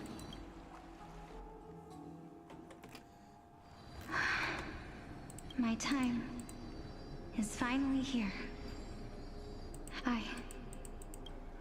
You shall wither, and through that, the dead will sprout again from the remains, and be reborn with the dead flame. It is a pity that fate is such a cruel mistress. Is there no other way of interpreting those words? I'm afraid that the meaning is clear. Between my sister and me, one must pay the price. Our trial can only be completed when the one chosen sacrifices her life. I'm afraid that the prophecy might even have selected a pair of twins for this exact purpose. Fortune makes fools of us all. My sister is prepared to sacrifice herself. And yet, I can't do the same. How absurd. My time is almost up, but I'm still afraid to welcome death. What should we do? If I'm ultimately not able to make up my mind... Since Chaos is willing to guide all of us and leave this trial to the end, there is still plenty of time for you to ponder. That's right. Don't allow the fog of an uncertain future to cloud your mind. Trial, prophecy, the topics that they're discussing seem familiar. But these three people must not have left their names in the epics. Otherwise, I would have some recollection of this. Amphorius's history before the Titans were born was complete chaos. Is that not strange by itself? I have long held three hypotheses about this. However, let's continue watching for now. Calypso, Polixia, and this warrior. I seem to have met him somewhere before. Regarding this matter, Nias, are you confident that you'll complete your trial? Of course.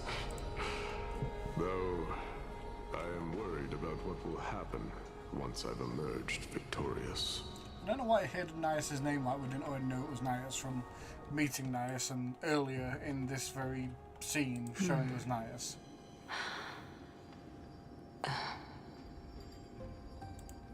Looks like you have made up your mind. Yes, this is the safest course of action. Completely separating courage, honor, tenacity, sacrifice, and reason. You really know how to make things difficult.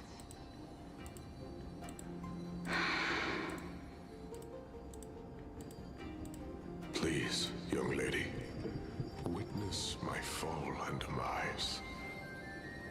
Calypso, you shall host the soul-rending ceremony. I do not understand. Why would you dare to sacrifice yourself for a future that you won't get to witness? Because this is our destiny. The power that resides within me is so intense that I will one day be engulfed by it. Furthermore, a valorous death before glorious return has always been the path I chose to walk. A journey I began long ago. If your sister or Kaos were in my position, I believe they would make the same choice as well.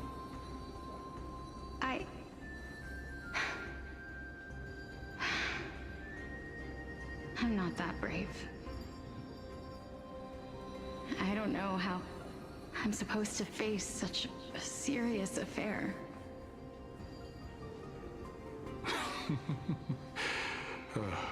Despite being Death's chosen one, it seems you still don't know how to face it. Let's chat, young lady. Perhaps I shouldn't end my journey so hastily. Since there's still time, I'm not worried about letting fate wait a little longer. Of course. This warrior is Lord Anaias. As the embodiment of Nikador's divinity, he entrusted his life to us and allowed humankind to end his madness. That means that what I'm currently seeing before my eyes is, in fact... Looks like one hypothesis of mine has already been proven true. These heroes are the true forms of the Titans, before they attained their divinity. If so, the chosen one of death that he speaks of is actually... Polixia? Is the previous form of Thanatos? But her appearance... If this is true, as long as we can find out where she went, we'll naturally be able to figure out the location of the Death Titan. True. Ideally, will be soon because my character's dying. I am dying. But before that, we first need to witness what ultimately happened to Lord Anaias.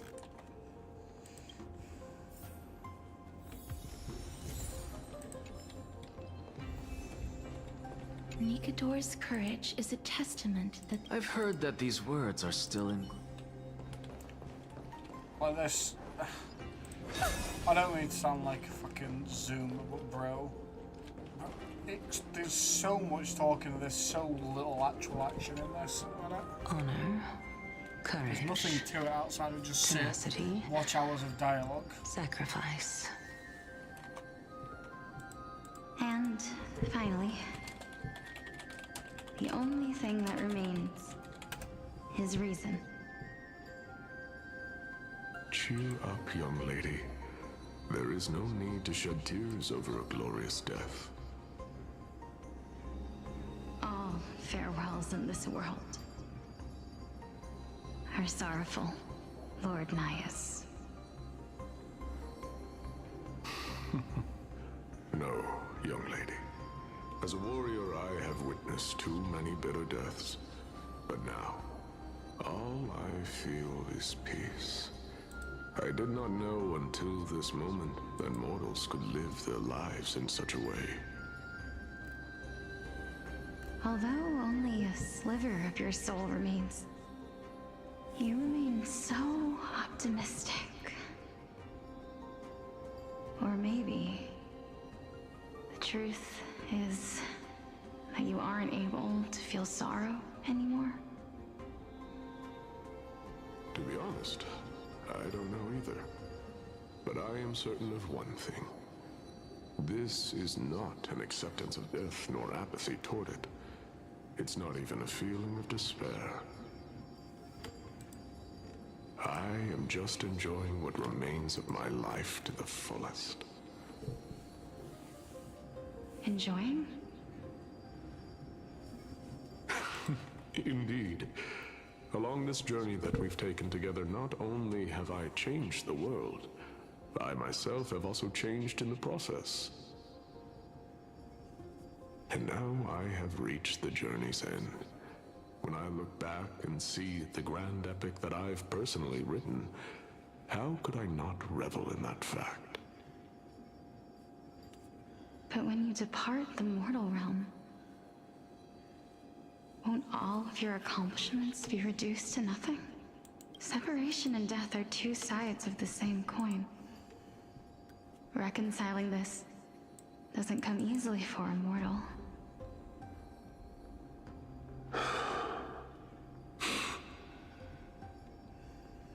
Finally, let me recount to you a story of mine, young lady.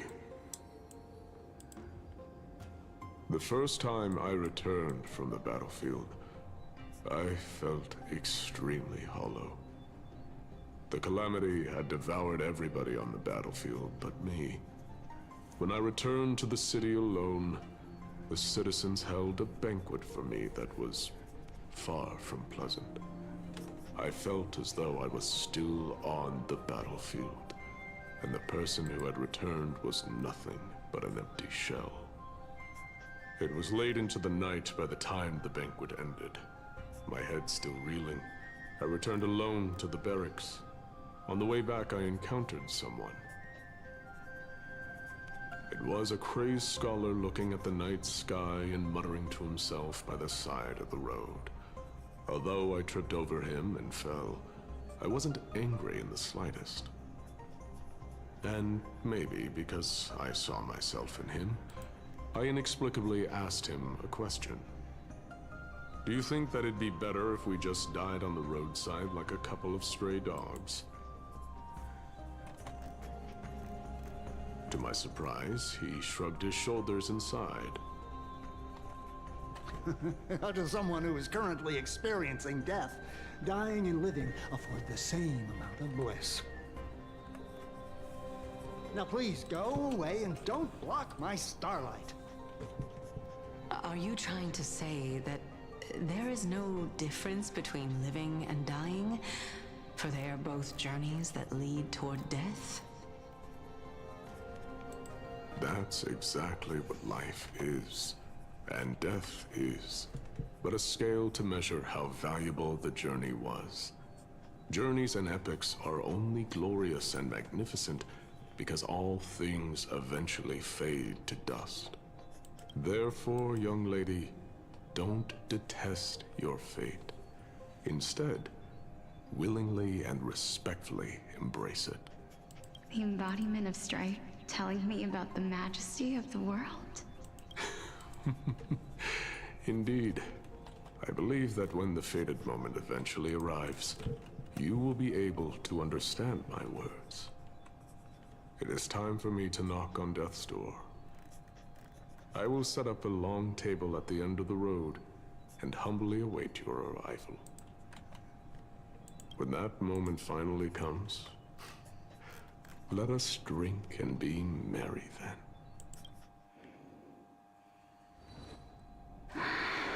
I knew this day would eventually...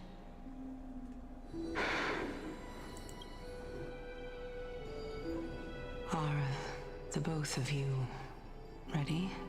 Mm-hmm. Calixia, I'm here.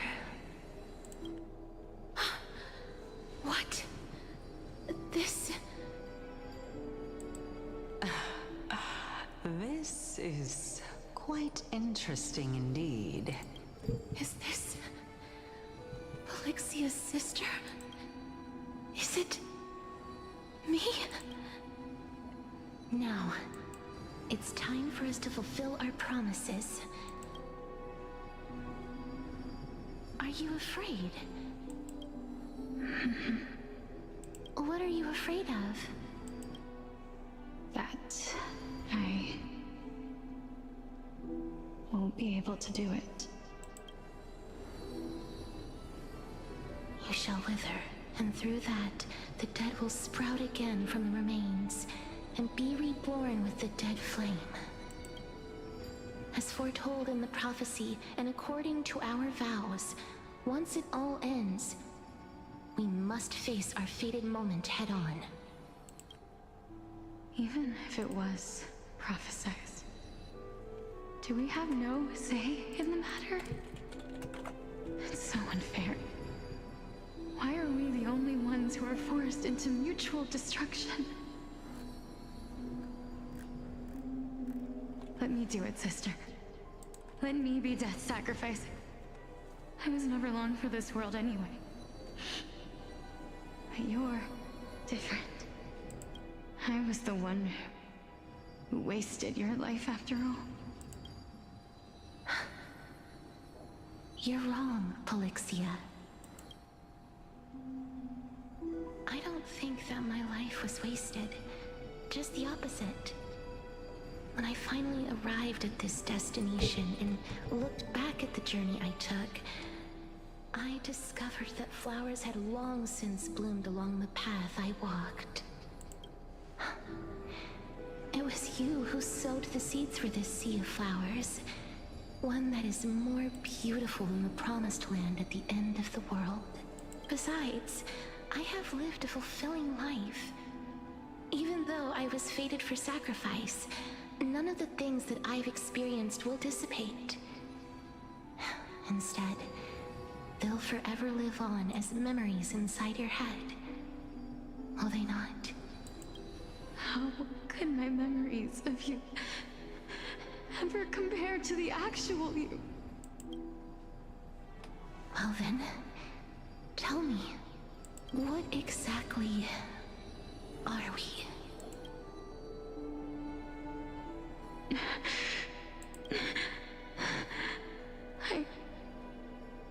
I don't know. I don't know either. But regardless of what the answer is, regardless of how we're shaped by others, or even by this world, ever since we were born, the fact that we existed was predestined, and nothing could erase it. This is why I will always, always be by your side. We're twins, after all. All right, my dear Polixia. It's time to extract my heart and light the flame of death. After that, use it to plant the first bud in the prophesied new world.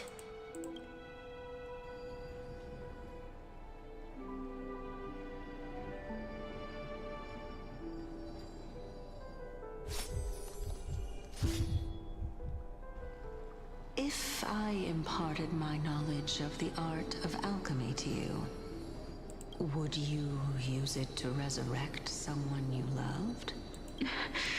Death is inevitable.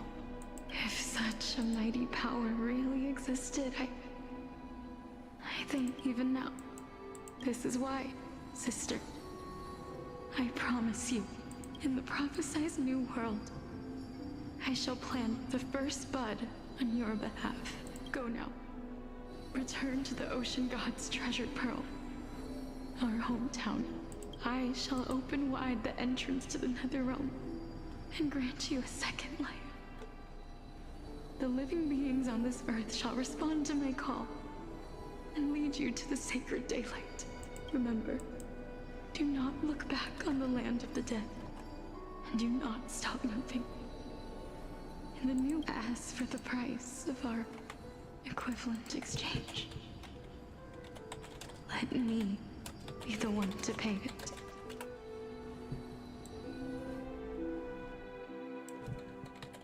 Everybody, we've come to the end. Unfortunately, I am not compatible with the Supreme Being, so I was unable to completely fuse their soul into my own body. However, being able to glean all this from them is exciting enough. I'm certain of this now.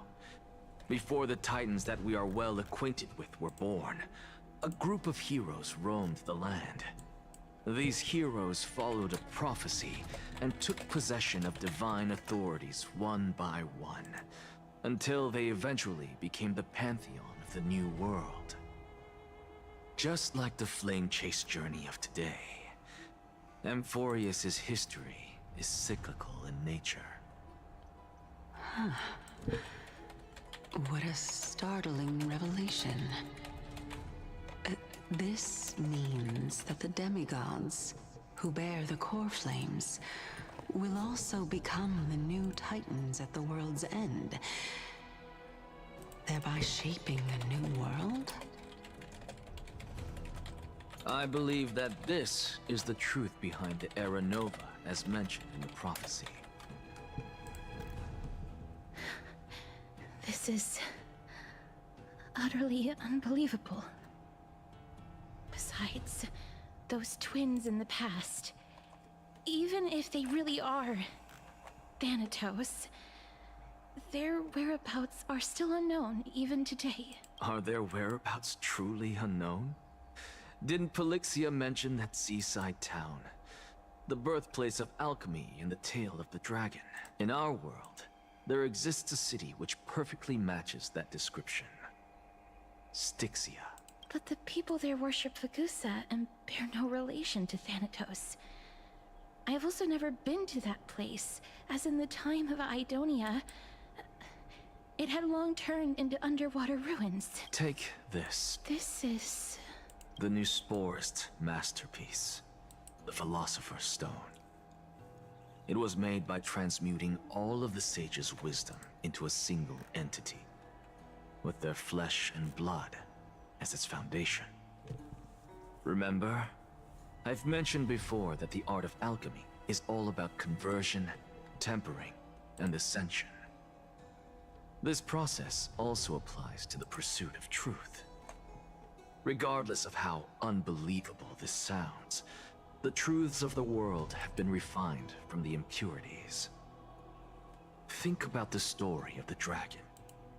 This stone will lead you to your real hometown, allowing you to reform the door to the Netherrealm and discover Thanatos' fate. You still look as confident in your victory as ever. But what if your conjecture is wrong? Simple. I shall merely admit to the entire world that my experiment was a failure. However, my line of thinking will not fail, because I have already planted the seeds of doubt into the hearts of the masses. Actions speak louder than words, Castoris. With the assembly about to begin, don't forget the promise you've made. I've already searched for so long. But before I leave, I have another question. What exactly did we witness just now? I probably won't do this on stream again because it's too long-winded. Genuinely. So That was the world imprinted in Kefali's soul.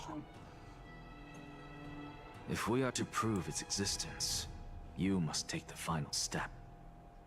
Go. Do not disappoint me. I understand. Hey, child of humanity. Don't get antsy. I still remember the question you posed to me. As a scholar, I do not wish to offer up ambiguous conclusions. Let's discuss this topic again when she manages to find the evidence. I merely wanted to ask, was that stone transmuted from your heart? If so, rebirth is no longer an option for you. Why not? When I was a child, I lost someone dear to me. When I was a teenager, I lost my faith. A while back, although you saved my life, I also lost my soul in the process. Now I'm merely forsaking my body. What's the big deal?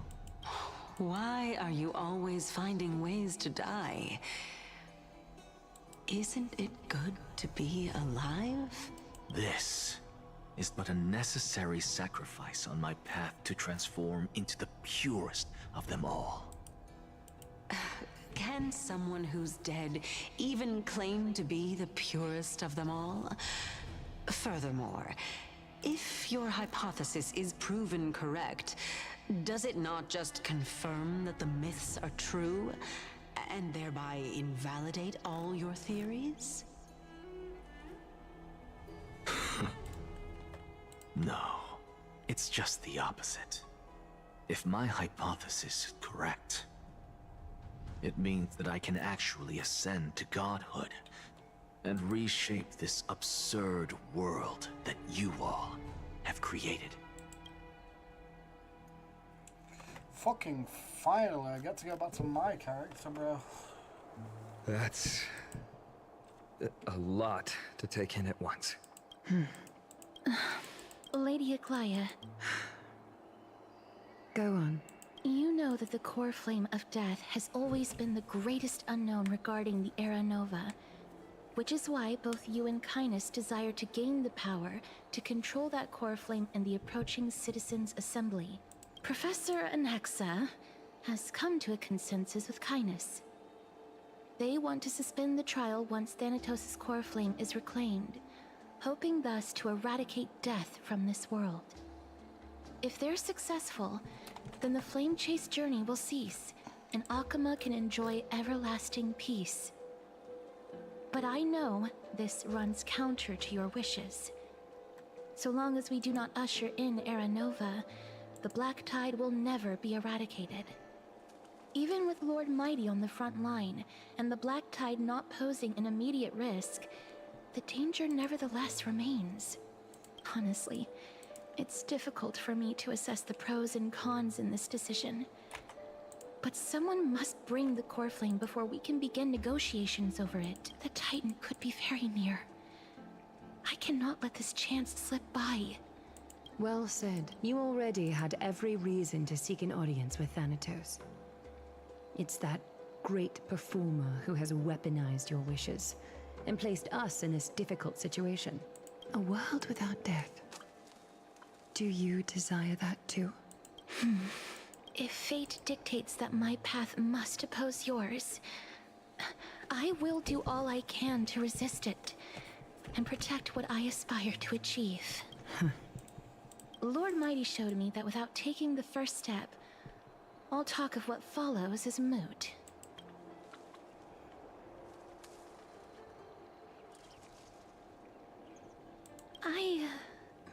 I have always hoped to hear you speak your mind, Cass. And I am glad to have heard your true thoughts. Styxia. I visited that place in the past. Though it is now go. I will not stand in your way. As for you, Castoris, I too look forward.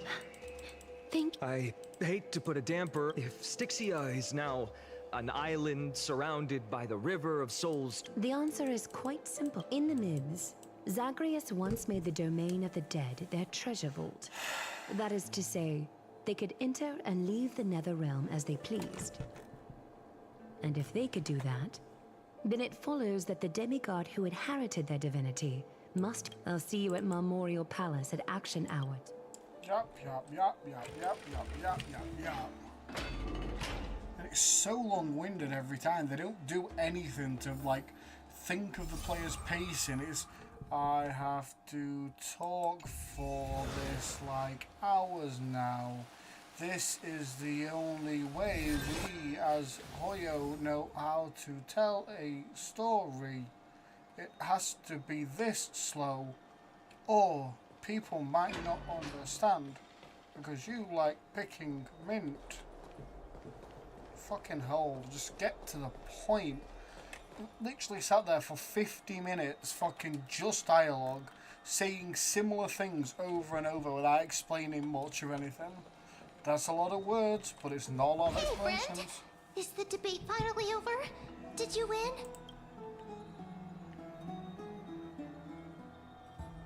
What a glorious defeat. You sure know how to look on the bright side. Well, moving on. I was hard at work even while you were at the debate. I borrowed a mountain of books from Cass to see if I could find a way to solve your problem. Let's see. I still have... Only 32 books to go.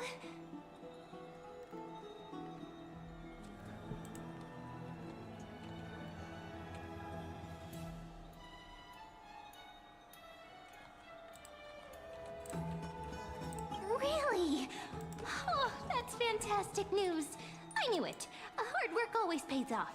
Especially if you're as diligent as Mem. Yep. I feel like I... Yep. Let's get more. Excellent. I've done nothing but yap and then my character needs to sleep again. Bro hasn't even thought anything. He's like, oh, I need to go and sleep now because I spoke fucking 3 lines. Don't get me wrong. Cass? I do like What a this story, surprise. but bro, they never shut the fuck up ever. Oh my fucking god. Lady Treeby. Is something troubling you? I just wanted to speak to Lady Trian for a bit before I set off. No matter how breathtakingly beautiful Styxia once was, Is that a figure of speech? In the past, when you did smile once in a while... Lady Treeby, you know perfectly well that see you tomorrow is nothing but a white lie. I hope your toughness is not a mask hiding a lonely heart. Cass, you hardly ever talked of your past. None of us knows what you went through, apart from Maggie. But we know it must have been filled with pain and hardships, as it is the fate every Chrysos heir is destined to live out.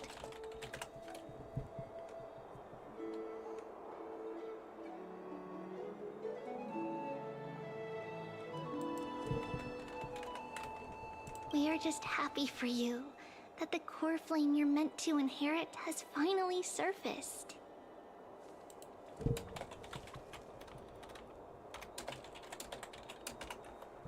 Isn't it a little too soon to say that?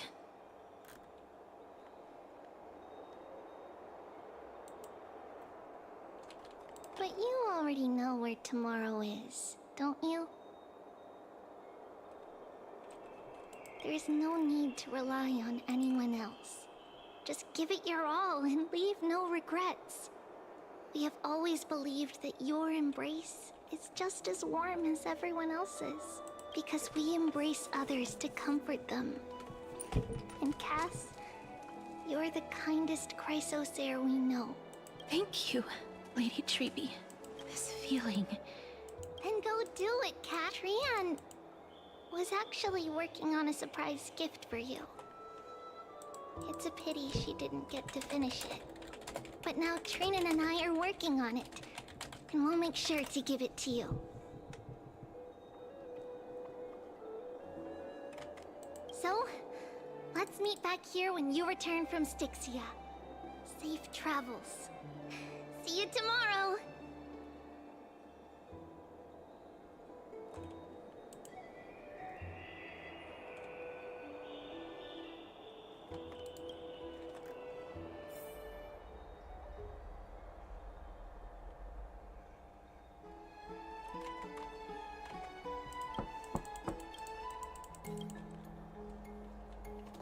You know you can't fucking sleep. How are you tired when you've not said anything?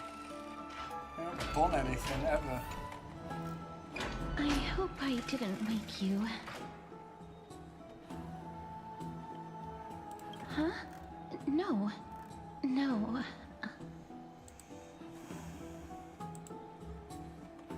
I'm here because of private matters, actually.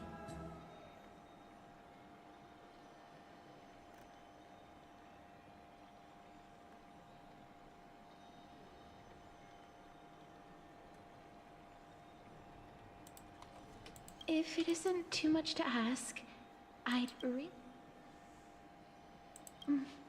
aren't you? It isn't a long way from here. Bitch, I just said I'm going to do it, so why the fuck are you like... Oh, it's not even far from me, shall we? I've just said let's go. Oh my god. Man. I like Honkai Star Rail story, but fucking hell does it drag. Like, holy. The streets are packed. I want to vote! Tell me how I can vote! Take your ceramic shard engraved with the Kefali rune. The council... The Titans are just.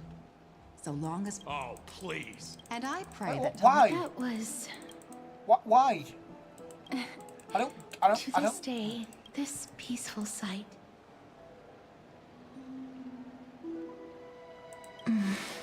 Before coming here, So it's like... We're supposed to be going to cut this thing, but for some reason we have to watch two people squabbling and go, oh, these are the good days. Are they if it's just two people fighting? But back in those days, I was trudging across the frosty The plains Idonians found me. They on my saw own me as a curse. when the Idonians As a found blessing me. from Thanatos, and believed that my hands could correct They saw the curse in me as a... They sheltered me, but I was expected to grant merciful deaths to war cap. Isn't that just an issue? Yes, no matter how kind or cruel the means, nothing can stop the not essence of taking death. away Taking away someone's life life. never was.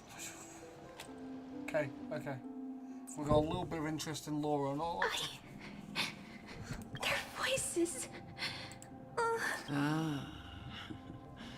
I know that feeling. Child, just I was once talk as, but you faster. must respect those Respect Holy walking Maiden, toward. gratifying girls who live to.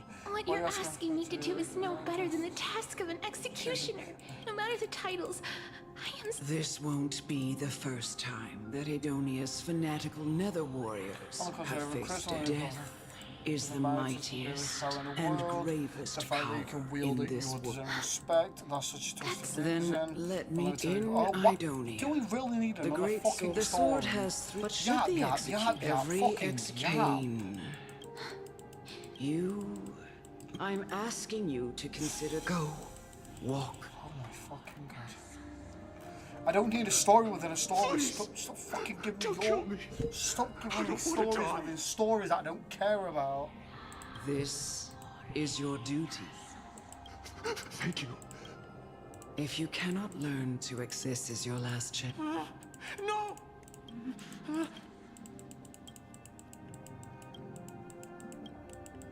May you gain some in.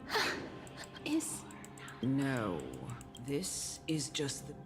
You executioner! Oh my god, another story within a story within a story within a story. Fucking stop, bro. It's a story within a story within a story within a story within a story within a story within a story within a story within a story. Why is Honkai Star Rail's fucking story just story within story within story within story? Fuck off.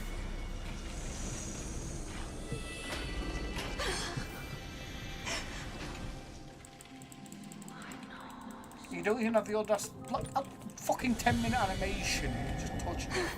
Fuck off. Do it then. Fuck. It's just, you told me about this. Why am I having to fucking play through it? Please. Holy fuck, bro. Embrace a new life. I'm genuinely so fucking sick of how piss poor this game is. Fucking link. I don't need to see this bit of story. This is a story that's within the story. So why do I need this fucking third part? Because we're trying to stop this crisis there, and then it's like, can you come with me to get this fucking gift? Sure, I'll come with you. And then we got distracted by two people talking, and then went on to talk about how she's an executioner. But then she's gone into this story now. So why are we playing a story within a story within a story, brother? What's the point? Why are we playing this? Why are we playing a story within a story within a story? Just let me play the fucking main story. Do this as a side story. This should be a companion quest. Why is this not a companion quest? This is a companion quest. Let me do this in my own time. Don't make it a part of the forced main story. Fuck me.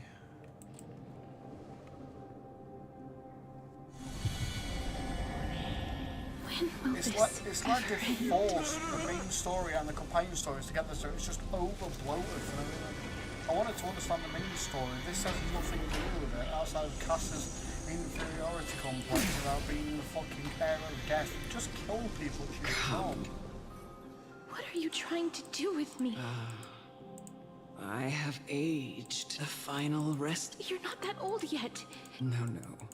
For I have come to fear. Castoret. Child. It was I who brought you here. From the front. I've always known. Indeed. Yet you can end any sinful life. It doesn't matter how lightly the Idonians take death, or how...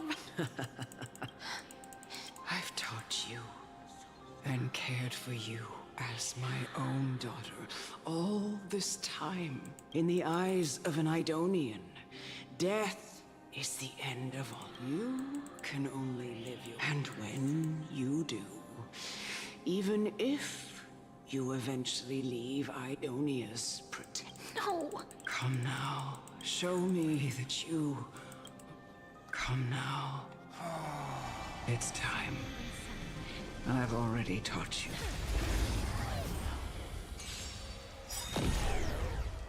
Let me just do the story within the story within the story, I guess.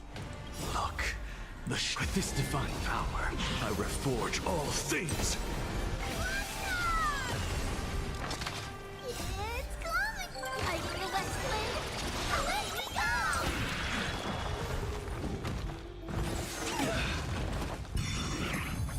It's coming! I need the West Wind! Away we go! Embrace a new life.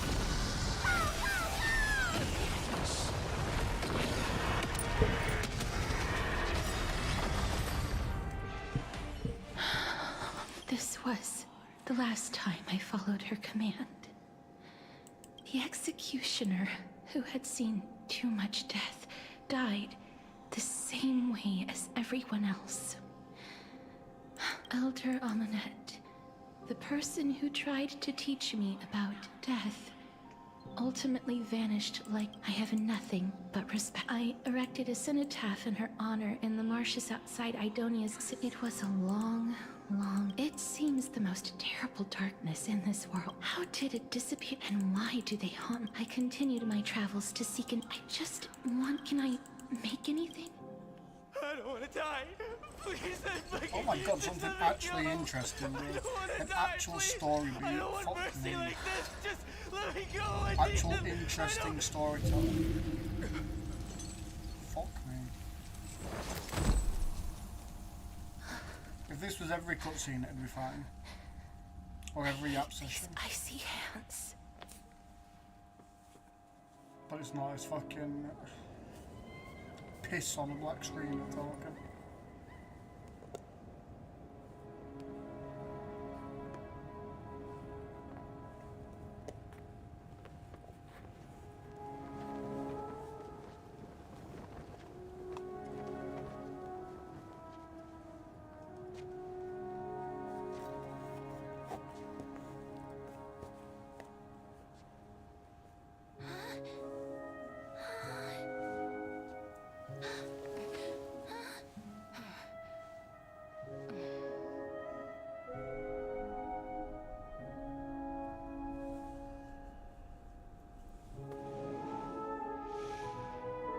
Get it over with.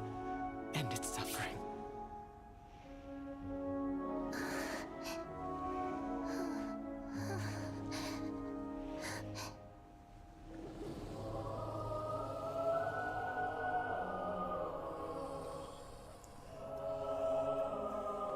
The Reaper has blessed your hands.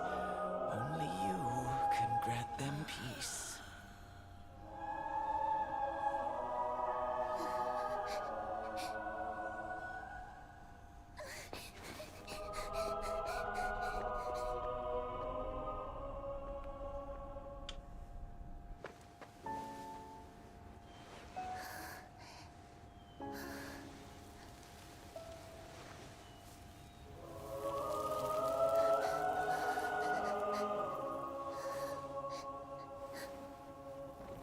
Embrace death. Walk alone. alongside it.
Is that you, Castorus?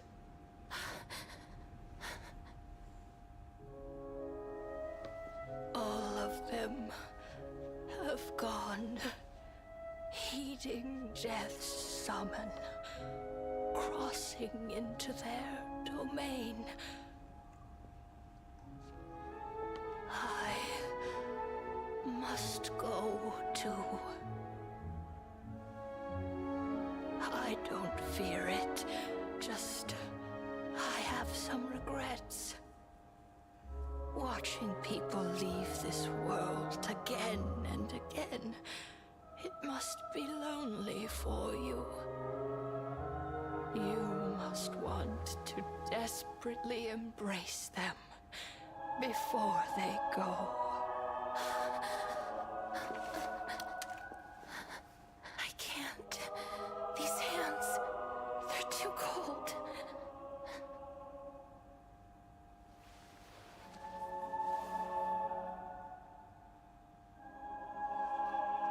But Big Sister Castorus, your hands are so warm. Just like anyone else's. So go on. Don't hold back.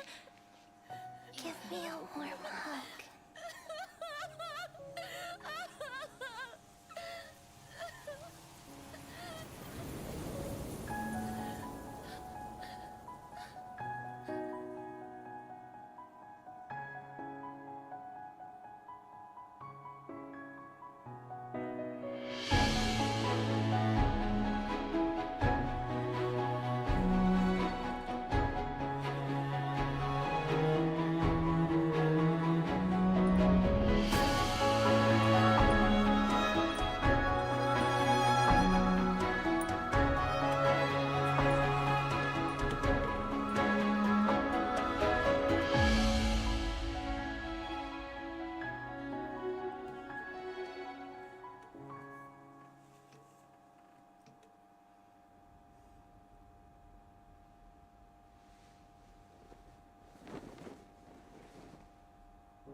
On the day that Oryx's trial ended, you must have had many questions.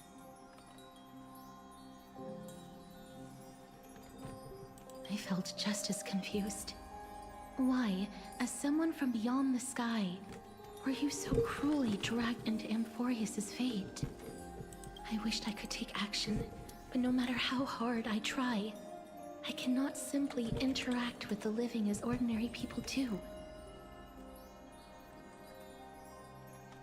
Even when we brushed against each other unintentionally in the grove, and it was obvious that nothing had happened, when an almost unattainable hope finally welled up in my heart, when I thought that perhaps my touch would no longer bring sorrow, fate declared to me, it wasn't that the curse of death had finally been lifted, but that your soul no longer belonged to this world. And there was nothing left for my hands to take. Nothing. And did I really think this time would be any different? It's not that I don't understand this reality, just that I'm unwilling to accept it. Having walked such a long road, I am still unable to find the answer to life and death. I am resigned to eternal despair.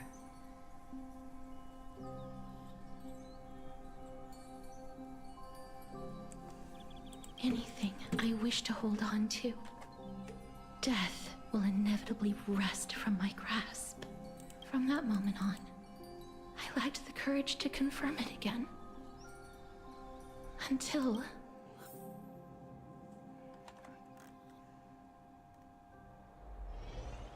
But now, perhaps I might have one last chance. Long ago, Trinan read a prophecy to me.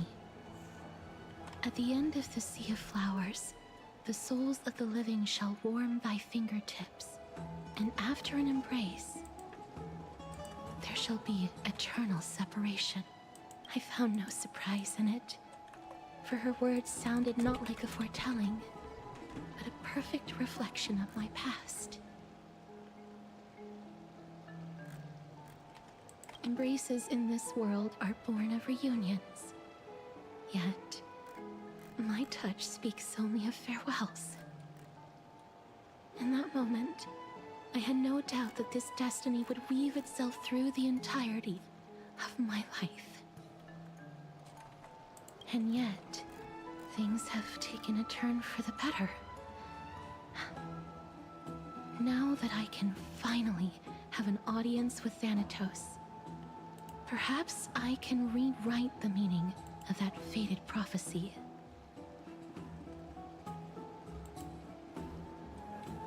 I have no reason not to give it my all.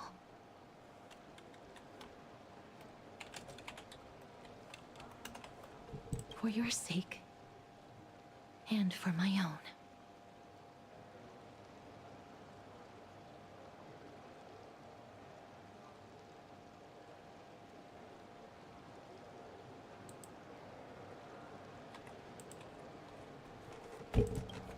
With that, I won't have any regrets.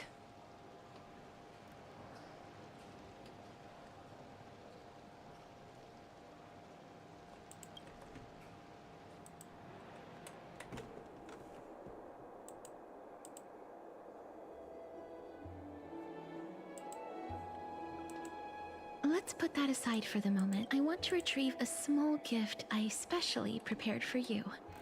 I made it myself, like the trinket I gave Lady Trian. I want to leave something for everyone, if possible. The journey to seek an audience with the Death Titan cannot be an easy one. I want to make full use of every moment I have before we depart, so that I don't have any regrets.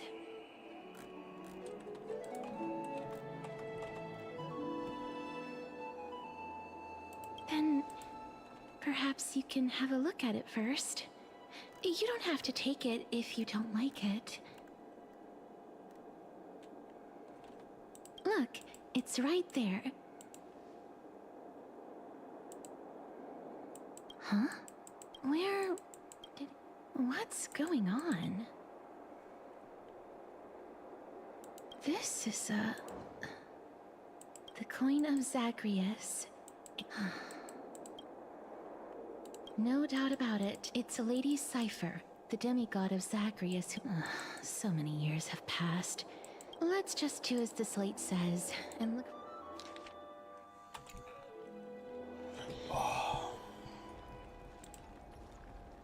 They had to include that one bit of story beat with the animated bit, just so you didn't get Look, absolutely bored it's with right everything there. else. So I think I'm gonna call my stream here. I am gonna not be doing any more of the. Maybe if there's more companion quests, I'll do it on the stream. But I'm not doing any more main story because all it is as much as I do like the story, it's nothing but yap.